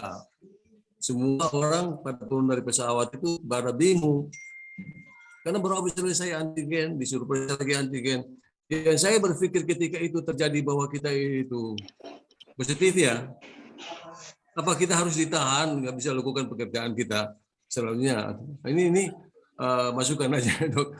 Apakah memang seperti itu COVID-19 yang hari ini kita khawatirkan terjadi pada kita? Itu pengalaman saya, jadi hanya menyampaikan bahwa kondisi ini ya seperti itu, begitu ketatnya terhadap kita yang melakukan perjalanan terutamanya. Kalau saya pikir setelah di Ternate sampai Manado saya langsung aja kan pakai itu apa namanya peduli lindungi itu masuk di situ, udah jelas dilihat ada vaksin 2 kali, kemudian sudah ada antigen. Saya pikir tidak perlu lagi dilakukan. Bagaimana pendapat dokter ini? Terima kasih banyak, ada pengalaman dari saya aja. Assalamualaikum warahmatullahi wabarakatuh. Waalaikumsalam. Baik Bapak, terkait dengan kebijakan di daerah, kembali lagi mohon maaf saya bukan dari bagian pembuat kebijakan ya Pak ya gitu. Nah cuman terkait dengan pertanyaan apakah kalau misalnya antigennya positif maka kita jadi tidak bisa melakukan pekerjaan? Iya. Kalau positif isolasi, itu satu seperti itu. Tapi apakah kemudian memang harus diulang gitu kan dalam waktu yang sedemikian dekat seperti itu gitu. Nah sebenarnya mungkin ya tadi balik lagi saya tidak tahu dasarnya apa gitu ya untuk pembuat kebijakan memberlakukan hal-hal seperti itu gitu. Kalau misalnya mungkin untuk menyaring gitu, karena apa? Karena antigen yang negatif itu kan juga belum tentu dia true negatif, Pak. Tetap ada kemampuan mendeteksi. Jadi kan kita dengar tuh bahwa ada pasien-pasien yang pada saat diulang yang kedua atau yang ketiga baru kemudian dia positif gitu. Nah, cuman tadi apakah harus selalu diulang-ulang gitu kan antigen? Kalau buat saya sih sebenarnya tidak gitu terus terang gitu selama bisa tadi sudah vaksin dan kemudian bisa untuk memakai masker. Jadi mungkin ada waktu yang sedikit lebih panjang tapi untuk antigen lah seperti itu. Nah, apalagi nantinya kalau misalnya udah antigennya itu negatif, sering kan jadinya apa ya kayak lepas kontrol gitu ya, kayak oh udah aman nih kan udah negatif gitu. Padahal itu sangat tergantung dari cara pengambilan sampel seperti itu. Jadi kalau Bapak nanya pendapat saya pribadi apa perlu diulang-ulang seperti itu atau tidak, ya tidak gitu. Kalau pribadi ya Pak gitu. Tapi kembali lagi saya bukan pembuat kebijakan gitu dan pasti ada pertimbangan-pertimbangan tertentu yang membuat tim ahli di daerah tersebut memutuskan memberlakukan protokol demikian. Yang mungkin yang saya tidak ketahui mungkin bagaimana penggunaan masker di daerah tersebut. Nah, apakah memang masyarakatnya sudah patuh? Nah, itu kan saya tidak bisa menilai seperti itu, Pak. Dan memang terasa sekali karena ambil sampelnya itu masuk di hidung itu sampai berulang-ulang gitu, kita terasa sekali air matanya keluar. Untung nggak bersin kita. Rasa. Makasih dok. Assalamualaikum. Benar Pak. Assalamualaikum. Assalamualaikum. Halo. Mohon maaf Bapak-bapak supaya tertib. Mohon raise hand dulu ya Pak bagi yang akan bertanya. Jadi jangan langsung bicara. Maaf. Bu Nomi, Assalamualaikum. Waalaikumsalam warahmatullahi. Ya. Boleh Bu nanya Bu? Ada Pak Syafrizal, silakan Pak. Ya, Silakan, terima kasih Bu Pak. Nomi. Assalamualaikum warahmatullahi wabarakatuh Bu Dokter. Saya mau tanya begini Bu Dokter. Ketika akan melakukan pelaksanaan vaksin, itu kami mendengarkan setelah vaksin itu ada gejala-gejala yang timbul, apakah itu efek dari vaksin seperti batuk atau demam. Kira-kira apa persiapannya sebelum melakukan vaksin? Yang kedua, ini meneruskan pertanyaan dari teman. Yang bersangkutan telah melakukan vaksin 2 kali. Apakah dibolehkan untuk yang ketiga kalinya? Demikian Dok. Terima kasih.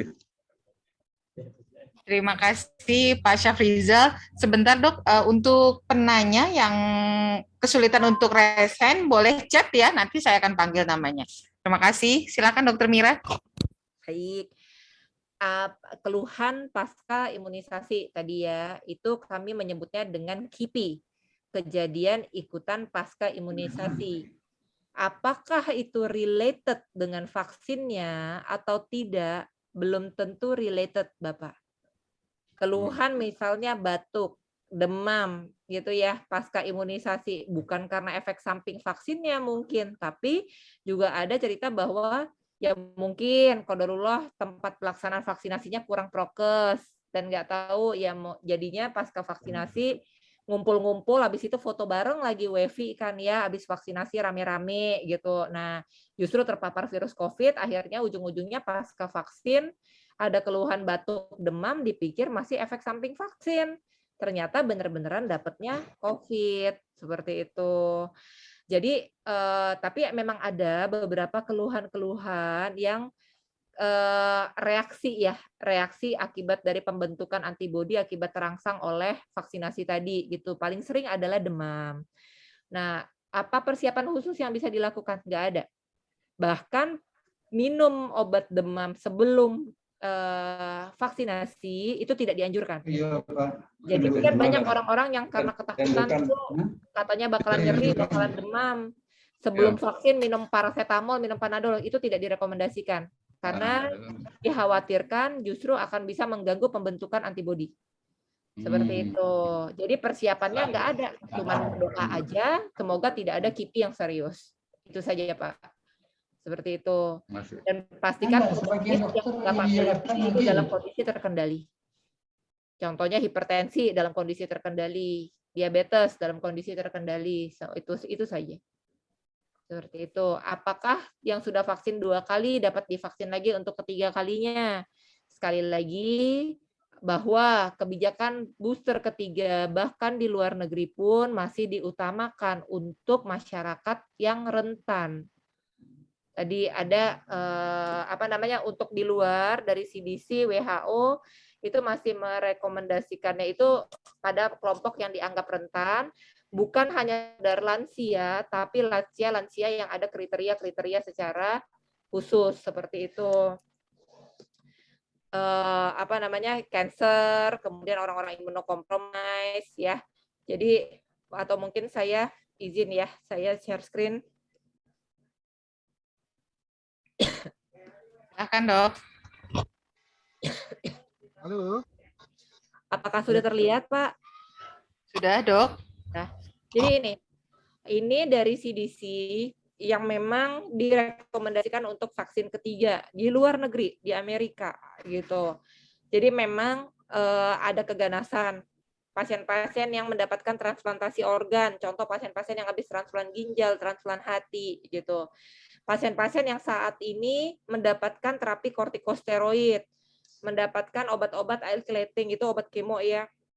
Nah ini transplant related immunosuppressive drugs, kemudian TNF blocker untuk orang-orang autoimun. Jadi hanya ini yang di luar. Ya. Nah, untuk di kita jadi belum ada, Pak. Belum ada peraturannya untuk bisa mendapatkan booster ketiga. Seperti itu. Mudah-mudahan ya Pak ya, mudah-mudahan nanti terkait dengan kita pemahamannya itu lebih mengenai antibodi, pembentukan antibodi pasca vaksinasi, itu akan ada booster ketiga, tapi sampai sekarang kebijakannya belum ada. Belum bisa, jadi. Seperti itu. Assalamualaikum. Halo. Halo. Halo. Nah, begini Bu, kamu tanya nih ada titipan dari maaf, ini dengan siapa? Maaf, dengan siapa? Dengan Ating Tasikmalaya, Bu. Pak Ating, nanti sebentar ada penanya yang lain ya Pak. Kita bergantian dulu ya Pak. Silakan kepada Pak Wahyudi Andin untuk bertanya, Pak Wahyudi. Ya, terima kasih Dr. Naomi. Assalamualaikum, selamat siang semuanya, salam sejahtera dan salam sehat. Dr. Mira yang terhormat, luar biasa sekali apa materi yang disampaikan. Saya mau tanya, khususnya kami anggota di pensiunan Banjarmasin, sangat sulit memberikan pengertian kepada anggota dan keluarganya yang merasa punya komorbid atau penyakit bawaan, sehingga mereka memvonis diri nggak berani ikut vaksin. Padahal sudah berulang kali kita jelaskan bahwa itu yang memutuskan adalah tim dokter yang akan memvaksin asal berkata jujur apa penyakitnya. Sebagai contoh, adik saya sendiri sudah stroke kemarin, juga punya komorbid gula, ada asmanya, semua dicek oleh mereka, kita bawa obat, hasil lab, bawa semua. Akhirnya adik saya yang bungsu itu diputus bisa divaksin, baik pertama maupun kedua, kebetulan vaksinnya ada di Bank Indonesia. Nah, mohon gimana cara menjelaskannya nih nanti kepada anggota yang masih belum vaksin. Terus hal-hal yang kedua yang mau kami sampaikan adalah sekedar sharing. Saya mantan COVID-19 tahun 2020. Tadi ada terkait kayu putih. Walaupun secara penelitian minyak kayu putih itu belum bisa dibuktikan atau gimana, tapi pada saat saya harus 6 kali negatif supaya bisa negatif dari COVID, itu yang terakhir itu saya menggunakan minyak kayu putih sehari 3 kali, bahkan subuh, bahkan terakhir menjelang tes PCR. Sehingga akhirnya saya bisa negatif setelah 6 kali PCR. Demikian Dr. Mira, terima kasih. Baik, Bapak. Jadi cara ngebujuk ya, Pak ya. Cara ngebujuk mungkin kalau nggak berhasil membujuk harus nakut-nakutin, Pak. Bahwasanya justru kalau kena COVID untuk orang-orang dengan komorbid, efeknya akan lebih berat dibandingkan dengan efek samping dari vaksin. Mungkin ya Pak ya, gitu, karena ya kadang ya begitu gitu, kita nggak berhasil memberikan edukasi, mau nggak mau jadinya nakut-nakutin gitu, bahwa nada, tapi kan nakut-nakutinnya berdasarkan fakta bahwa memang dimanapun penelitiannya yang ada, kelompok dengan komorbid itu lebih berisiko mengalami kematian. Seperti itu. Dan sehingga justru kelompok komorbid yang akan lebih mendapatkan keuntungan dari vaksinasi dibandingkan dengan orang-orang tanpa komorbid. Mungkin itu yang perlu ditekankan kepada anggota-anggotanya gitu. Dan mungkin kalau misalnya memang bisa, kalau memang ada untuk diadain apa ya, kayak mungkin webinar atau enggak, udah langsung aja Pak gitu, diminta untuk yang belum divaksinasi dijadwalkan untuk misalnya ketemu dokter gitu, ketemu dokter untuk kemudian mendapatkan penjelasan langsung sama dokternya. Oh iya. Jadi didata yang belum divaksinasi siapa, nggak boleh nolak gitu. Terus kemudian kalau perlu dengan ancaman. Sekarang kan Singapura, Amerika sudah memberlakukan yang belum divaksin bayar sendiri untuk kalau misalnya sampai kena COVID, bayar sendiri untuk pengobatannya. Di negara luar, Australia, Singapura, Amerika sudah mulai memberlakukan hal tersebut. Seperti itu. Jadi dia bilang bahwa perusahaan tidak akan menanggung, asuransi tidak akan menanggung, ya mungkin harus dengan cara seperti itu. Itu sih Pak. Semoga membantu Pak. Baik, terima kasih. Sekarang penanya selanjutnya adalah Ibu Dewi Anggraini. Silakan Ibu Dewi. Assalamualaikum Dokter Mira. Saya mau bertanya. Saya kan kena diagnosanya autoimun. tadinya saya mau vaksin, tapi terus dokter alerginya bilang suruh lab. Setelah lab anak profilnya tinggi. Jadi nggak boleh. Jadi saya sampai sekarang belum vaksin. Itu anak profil itu apa ya, Dok? Saya belum paham itu. Anak profil itu apa? Baik. Profil ANA itu adalah tes yang adalah tes yang menunjukkan jenis autoimun apa. Jadi autoimun itu kan ada macam-macam ya Bu ya. Ada autoimun A, B, C, D, E gitu. Jadi ada lupus, ada rheumatoid arthritis, ada Sjogren, ada ankylosis, macam-macam. Nah, yang perlu Ibu tanyakan kepada dokternya Ibu adalah saya autoimun yang mana? Seperti itu, autoimun yang mana? Dan kenapa gitu, kenapa nggak boleh vaksinasinya gitu, karena setahu saya itu untuk profil ANA itu sendiri hanya menentukan jenis, bukan ada titernya seperti itu.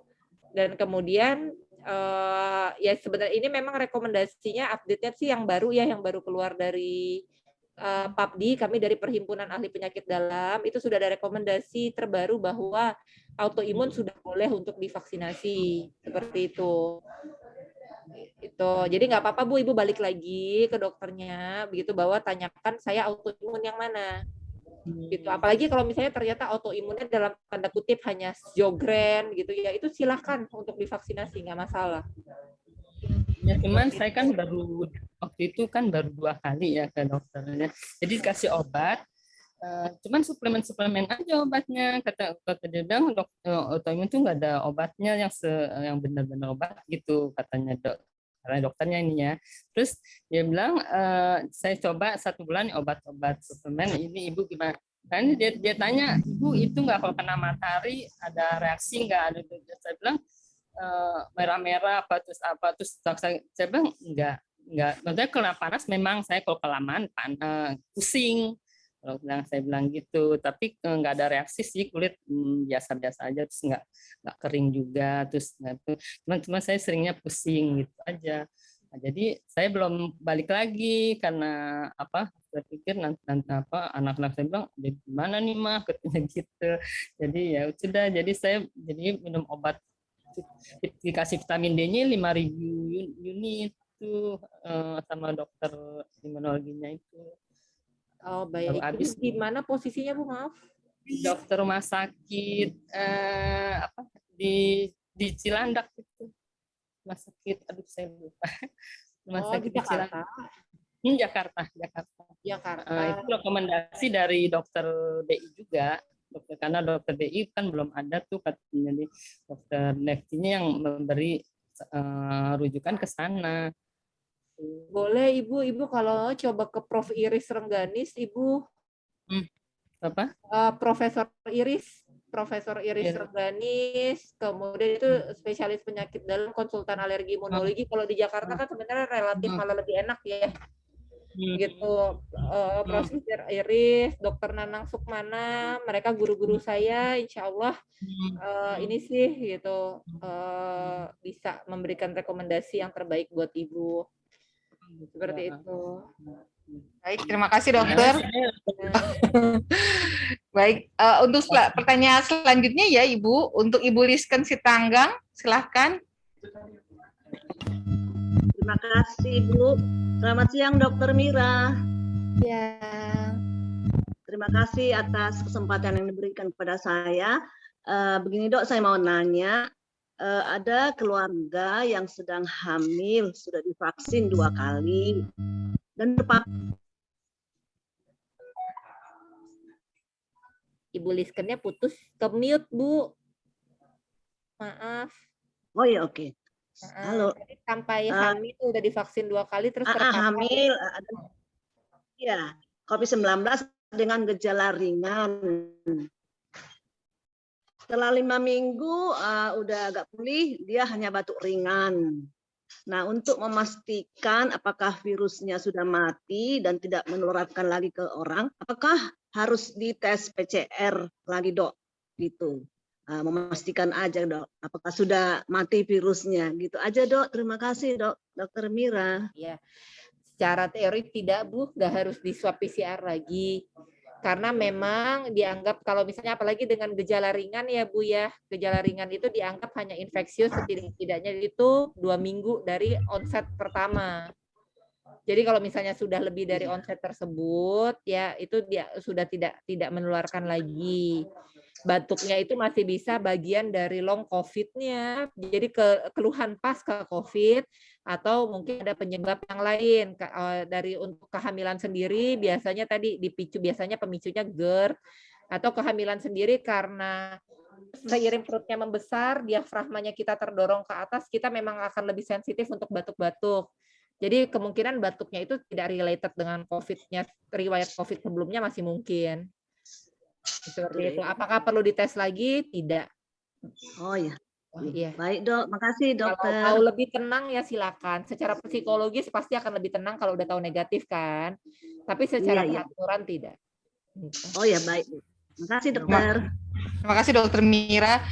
Dokter, ini ada pertanyaan juga nih dari chat terkait donor darah dok, untuk pensiunan yang sering melakukan donor darah, kemudian terkena COVID, sudah sembuh, aman tidak dok untuk melakukan donor darah lagi, dan jeda waktunya berapa lama sampai boleh donor darah lagi? Silahkan dok. Aman kok gitu. Jadi 3 bulan pasca COVID juga sudah boleh untuk donor darah lagi. Kemudian untuk keluhan dari keluarga dan anggota pensiunan yang pernah kena COVID seperti cepat lelah, nyeri pada tubuh, sulit berkonsentrasi, apakah hanya memang faktor psikologis atau karena long COVID, dok? Pertanyaan dari Pak Edi Winarso dari Pokerco. Sangat mungkin Pak, itu adalah bagian dari long COVID-nya. Jadi tadi bahwa sejumlah pasien itu mengalami berbagai keluhan pasca COVID gitu, yang memang fatigue itu gejala paling sering, fatigue itu cepat lelah ya, lelah, lemas, baru kemudian sulit berkonsentrasi, brain fog, cepat lupa, gitu. Ya kalau saya sih nggak kena COVID juga udah cepat lupa ya, jadi karena cuman banyak pasien-pasien yang mengeluhkan pasca COVID, jadi tambah alasan nih, ya jadi gampang lupa, lebih gampang lupa, seperti itu. Itu memang bagian dari long COVID-nya, yang memang pada titik-titik tertentu itu memang harus ada latihan-latihan khusus nih untuk bisa memulihkan seperti semula gitu. Ada rehabilitasi atau yang harus kita lakukan untuk membantu pemulihan seperti sedia kala gitu. Bahkan memang bisa dirasakan 6 sampai 9 bulan pasca COVID, Pak. Seperti itu. Semoga terjawab ya Pak ya gitu. Nah, untuk rasa cepat lelah, nyeri pada tubuh itu ya memang banyak apa ya? Banyak yang harus penyesuaian aktivitas psikologis nih. Yang harus aktivitas harian yang harus kita lakukan di rumah gitu. Jadi sebentar ya, ini. Nah, saya izin share screen lagi ya. Kebetulan kemarin saya ada diminta untuk mengisi seminar awam juga untuk keluhan-keluhan pasca COVID. Jadi ini tadi, apakah slide saya sudah terlihat? Sudah dok, sudah terlihat. Jadi memang ini saya kutip dari NHS ya, National Health Service UK, bahwa memang ini keluhan cepat lelah itu sangat sering dirasakan oleh pasien pasca COVID. Jadi level energinya memang dikatakan bisa berfluktuasi dari hari ke hari gitu ya. Bahkan untuk melakukan kegiatan seperti mandi pun bisa sangat menguras energi itu untuk pasien-pasien pasca COVID gitu. Nah, mungkin sebagai keluarga yang bisa kita lakukan adalah dengan tidak mengecilkan gitu. 2 hal, jangan justru dibilang, alah lu manja aja, orang lain nggak kenapa-kenapa, justru jangan begitu gitu. Tapi justru kita support dan kita bantu gitu. Dan memang ya kalau di Indonesia kan mungkin ya kita sering punya keluarga gitu yang mau nolongin gitu kan. Kalau di sana tuh memang mau nggak mau seringnya harus mandiri. Jadi memang ada 4 langkah yang bisa kita lakukan untuk membantu coping out dengan rasa lelah ini gitu. Jadi dengan melakukan planning, perencanaan, pacing, melakukan sesuatu dengan bertahap, prioritizing, memberikan prioritas dan positioning gitu. Jadi meletakkan segala sesuatu itu sesuai apa ya, sesuai jangkauan gitu. Jadi planning kan pasti kita harus terjadwal nih. Jadi kalau misalnya nih kalau kayak ibu-ibu ya, ibu-ibu masak yang tadi dari nyiapin bahan, motong makanan, sampai masak, sampai apa tuh semua bisa dalam satu waktu. Tapi semenjak COVID karena cepet capek, baru motong bawang aja udah kecapean. Nah, jadi harus di planning nih, gitu, di planning bahwa misalnya saya malam-malam sebelum tidur nyiapin bahannya dulu. Besok pagi baru saya ngerjain apa gitu. Jadi harus di planning.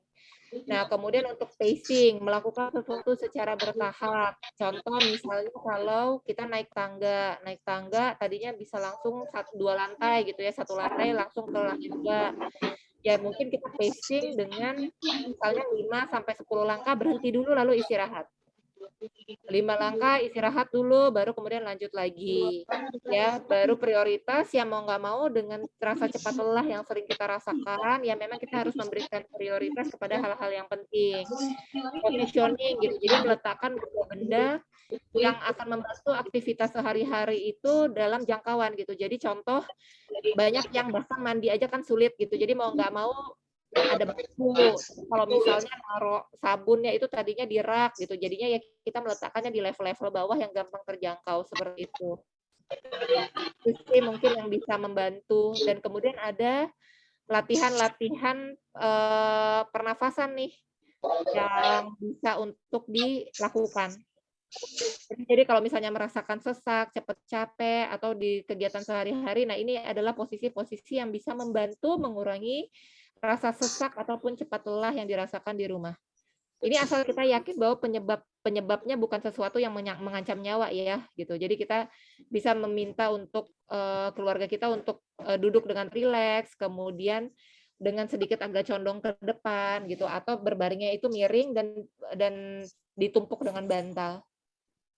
Itu sih mungkin yang bisa dilakukan. Paling ini kalau mau nanti saya kasih aja juga materinya. Baik.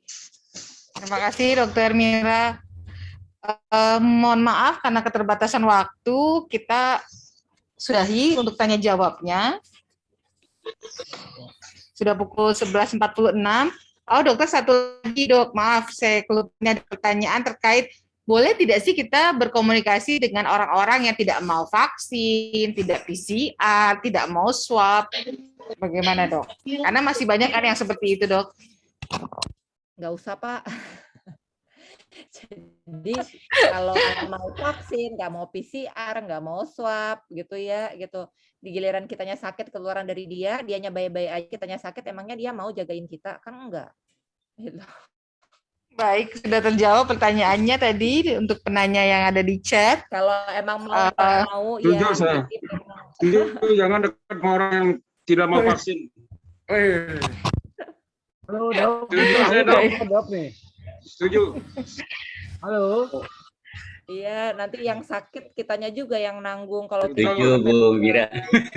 Setuju dokter. Dokter di terakhir Dari dok nih. masih Pertanyaan setuju. saya, Dok. Halo. Ya. Saya ada Tasikmalaya dok. Iya Pak, gimana Pak? Oh ini gini Pak, ini titipan dari teman saya. Kebetulan teman saya bercerita Pak bahwa tiap sebulan sekali kita didoping vitamin untuk meningkatkan kekebalan tubuh. Alhamdulillah ya. Nah, apakah kalau diimbangi dengan puasa itu lebih bagus nggak Senin Kamis dok? Satu. Kedua, kami telah melaksanakan teman-teman saya divaksin. Kata dokter mengatakan bahwa 3 hari tidak boleh melakukan kegiatan olahraga apapun setelah divaksin. Dan menjelang usia ini sudah pada kepala 5, kenapa setelah divaksin gairah dengan isi menurun? Apa alasannya dok? Terima kasih dok. Baik Bapak. Oke. Cutting ya. Silakan dok, ini pertanyaan pamungkas dok. Baik Pak. Kalau misalnya untuk tadi terkait dengan puasa Senin Kamis, silahkan melakukan sesuatu sesuai ajaran agama ya. Saya yakin apa yang disunahkan insya Allah efeknya baik ya kalau kita lakukan. Kemudian terkait dengan tidak boleh olahraga tidak olahraga dan lain-lain gitu ya, itu sebenarnya karena tadi pasca vaksinasi kadang-kadang kan kita ada demam-demam, bengkak, gampang nyeri otot gitu ya. Jadi hanya untuk benar-benar ini keluhan-keluhan yang dirasakan benar-benar karena efek samping dari vaksinnya, KIPI-nya, atau gara-gara kesleo pas olahraga gitu. Itu aja sih sebenarnya. Nah, terus kemudian dan jangan sampai jadinya diperberat lagi dengan olahraga yang biasa dilakukan. Baru kalau mengenai gaya yang mudar itu saya belum bisa jawab ya Pak gitu. Tapi mungkin related memang kan kita pasca vaksin itu juga sering ngerasa nggak enak badan ya. Ya kalau lagi nggak enak badan kan malas ngapa-ngapain Pak. Terima kasih Dok. Baik Dok, terima kasih. Sudah cukup Pak Ating ya. Kita mau mengumumkan yang ditunggu-tunggu nih sama pensiunan semua. Jadi terima kasih Dokter Mira untuk paparannya, sungguh sangat membantu dan memberikan banyak wawasan ya Dok bagi kami semua, para pensiunan dan juga kami para tenaga kesehatan di KKBI Dok. Sama-sama. Selanjutnya Bapak Ibu kita akan sampai kepada penutup. Untuk penutup akan disampaikan oleh Ibu Mubarakah, dilanjutkan dengan pengumuman 5 penanya terbaik yang akan langsung disampaikan oleh Ibu Mubarakah. Kepada Ibu Mubarakah, waktu dan layar dipersilahkan.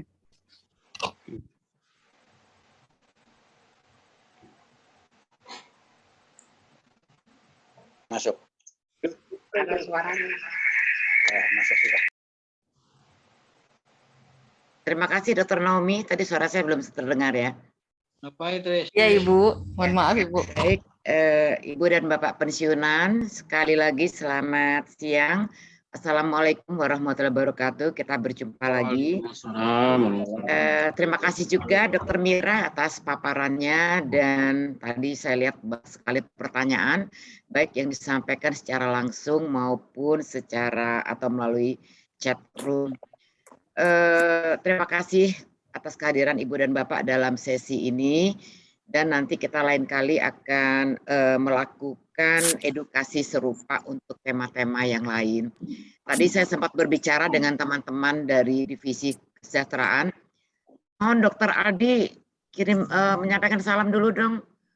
Jangan ngumpet. Ayo, mana Dr. Aldi? Assalamualaikum Ibu-Ibu. Nah, ini Ibu dan Bapak sekalian, beliau ini Dr. Risnaldi Idris baru menjabat sebagai Kepala Divisi Kesejahteraan.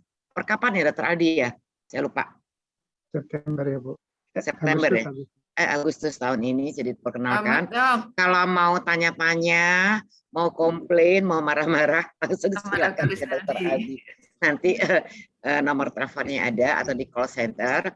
Jadi ini Kepala Divisi yang baru saya perkenalkan. Dan saya tadi sudah berbicara dengan beliau untuk tema-tema pertemuan kita yang akan datang. Kalau Ibu dan Bapak tidak keberatan, monggo menyampaikan masukan butuhnya dari sisi pensiunan itu. Hemat saya tidak hanya menyangkut kesehatan fisik ya, saya bilang sama Dr. Adi, juga mungkin ada masalah-masalah yang lain dari penguatan kita secara psikologis sebagai lansia, atau bagaimana kita menjadi lansia yang sehat dan bahagia, atau saya malah nanya sama Dr. Aldi, kalau mengenai tema manajemen keuangan untuk pensiunan BI cocok nggak sih? Jadi seperti itu. Jadi saya ingin dari Ibu dan Bapak nanti mungkin bisa WA ke Dr. Aldi atau teman-teman saya yang lain mengenai tema kita untuk yang tahun 2022 yang akan datang ya Dok ya.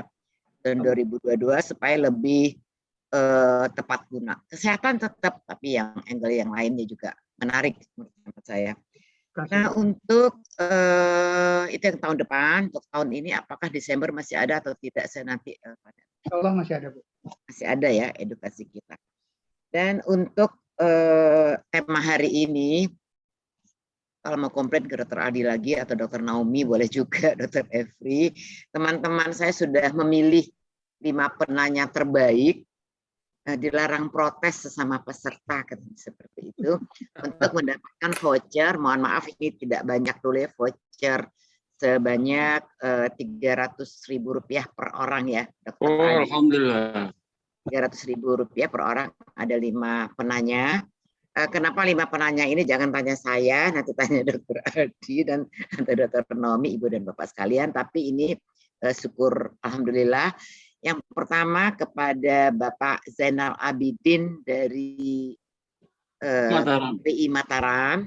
Alhamdulillah, terima kasih Bu. Mana Pak Zainal Abidin? Saya Ini juga Bu, ingin terima melihat kasih, Bu. wajah Bapak. Kemudian Pak Pinto. Pak Pinto dari Jakarta ya? Dari Pak Pinto Malang, dari Bu. mana? Dari Malang, mana? Bu. Oh, Dari Malang. Malang. Terima kasih, Bu. Ya. Kemudian Pak Wahyudi dari Banjarmasin. Alhamdulillah. Luar biasa, super sekali. Kemudian Pak Sahrizal dari Padang. Terima kasih. Udah Safrizal. Kemudian terakhir Pak Abdul Sani dari Medan. Jadi selamat kepada bapak-bapak semua sih Dr. Aldi. Juga ada ibu-ibunya. Ini selamat kepada bapak bertiga. Insya Allah ibu dan bapak yang lain mendapat kesempatan di sesi-sesi kita yang akan datang. Tapi yang paling penting ini bukan ininya ya, bukan vouchernya atau bukan door prize-nya, tapi lebih kepada substansi atau materi yang coba kami dari KKBI sharing kepada ibu dan bapak sekalian. Semoga bermanfaat. Itu saja sih. Terima kasih. Jadi sekali lagi terima kasih atas perhatiannya, terima kasih kepada Dr. Mira, terima kasih juga kepada sahabat-sahabat saya di KKBI. Tetap semangat kita untuk bersama-sama dengan para pensiunan menuju hidup yang lebih sehat lahir dan batin. Sampai ketemu lagi Bu dan Bapak di sesi yang lain di akhir tahun ini, dan insya Allah kita juga bertemu lagi di tahun depan. Jadi di tahun ini nanti akan ada sesi-sesi yang lainnya. Saya merencanakan juga akan mengadakan semacam sosialisasi kepada Bapak Ibu pensiunan untuk update kondisi KKBI secara menyeluruh dan juga melaporkanlah beberapa laporan terkait termasuk juga mengenai pertanggungjawaban keuangan kepada Ibu dan Bapak sekalian. Kayaknya November udah nggak keburu, walaupun materinya sudah siap, mungkin Desember Dr. Aldi kepada pensiunan. Semoga juga partisipasinya bisa lebih banyak. Jadi kita ingin update ya KKBI itu bagaimana perkembangannya, makin kaya atau makin miskin.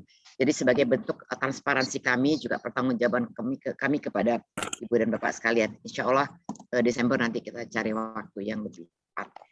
Baik, sekali lagi terima kasih. Saya akhiri. Semoga kita tetap sehat dan tetap beraktivitas supaya otot-otot kita juga tetap bergerak, dan kita ketemu lagi di sesi yang akan datang. Saya akhiri, selamat siang. Wassalamualaikum warahmatullahi wabarakatuh. Waalaikumsalam warahmatullahi wabarakatuh. Terima kasih Dr. Rinaldi. Kepada para pemenang silakan hubungi panitia ya. Makasih. Ya.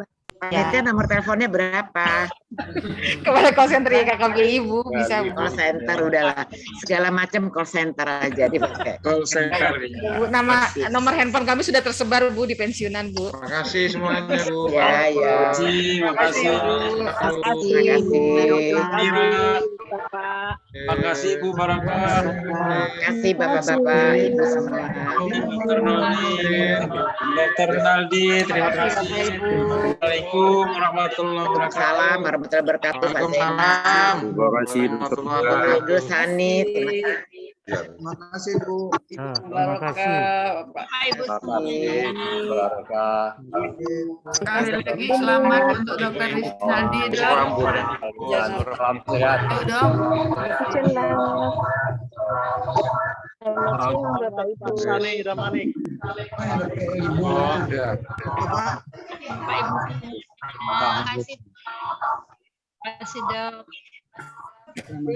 kasih dokter. Insya Allah jumpa lagi Bapak dan Ibu.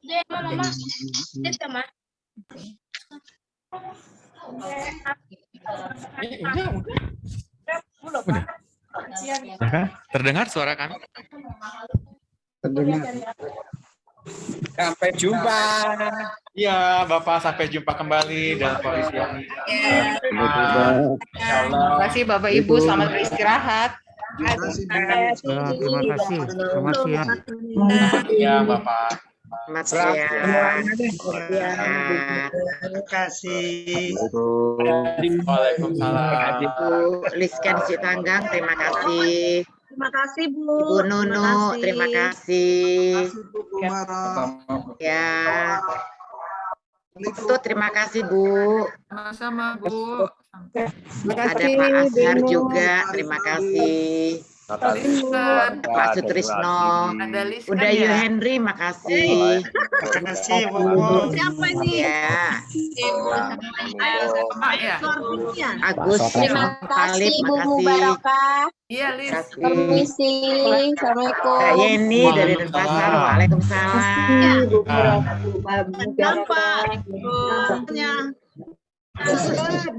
Ibu Baude, terima kasih Ibu. War juga. Apa kabar, Yan? Imam, makasih. Gimana, Bu? Pak Gusti juga, terima kasih Pak Gusti. Ya, tidak di-sharing ya Bu ya. Tadi bahan presentasi tidak di-sharing ya Bu ya. Ulang tahun. Bu, kapan mau ke Tasik, Bu? Ninjau rumah sakit yang baru, Bu. Mana Pak? Ajukan 2 rumah sakit, Bu. Rumah sakit mata sama ortopedi. Bisa semua sudah ada, Bu, sekarang yang baru. Oh, catat Dokter Adi. Dari kakak, Bu. Tunggu ya. Dokter Adi, dicatat. Pak Imam Fauzi, terima kasih. Segera keadaan. Terima kasih semuanya. Sudah kita hitung. Sudah.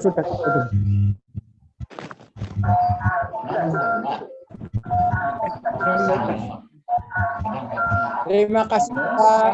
Assalamualaikum. Waalaikumsalam warahmatullahi wabarakatuh. Pamit dulu. Selamat siang. Sampai ketemu di Iya. jadwal olahraga, Bu.